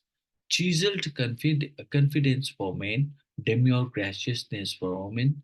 The perfectionist was under pressure to look like everyone else. Only more so, the perfectionist of today, by contrasting, feel an obligation to stand out through their idiosyncratic style and wit if they are to gain a foothold in the attention economy. So this is the means another question of summary. So we need to find out the appropriate choice which will present the means central idea, main idea of the text or theme of the text. Right now, if I look into this particular question, right? So what do we find out? Means um, option one stated the desire to attract attention is so deep rooted in individual consciousness that people are willing to go to any lengths to do what achieve it, right? So this option do not actually align as seamlessly with the overarching theme of the passage. What is that? Overarching theme, overarching theme of the passage. Option one discusses the historical context, right? Historical context of societal expectations, but at the same time, it lacks what? It lacks the evolution. It lacks the evolution. Evolution aspect. So, whereas option two, which is pointed, the image of perfectionism is reflected in and perpetuated by the media, and people do their best to abide or adhere to these ideals. So, again, option two emphasizes the impact of media on perpetuating perfectionism, but doesn't capture the historical evolution, doesn't capture the historical evolution, isn't it? So, um, even you could say that option three, the pressure to appear perfect has been the cause of tension and conflict because the idea itself has been in a state of flow and difficult to define. So, in this case, option three talks about what? Talks about tension, tension, tension, and conflict related to what? Perfectionism. Perfectionism, right? But doesn't provide what? But doesn't provide the historical perspective, the historical you can say that goals emphasized as per the passage. Now, if I look into the option 4, where it is stated, though long standing, the pressure to appear perfect and thereby attract attention has changed over time from one of confirmation to one of non-confirmation. So this option succinctly actually summarizing the historical evolution of societal expectation regarding what? Regarding perfectionism, isn't it? So offers a comprehensive and accurate overview of the passage. It aptly, you can say that encapsulates the shift from, you can say, confirmation to non-confirmation, highlighting the even small details or exploration of societal ideals discussed in the text.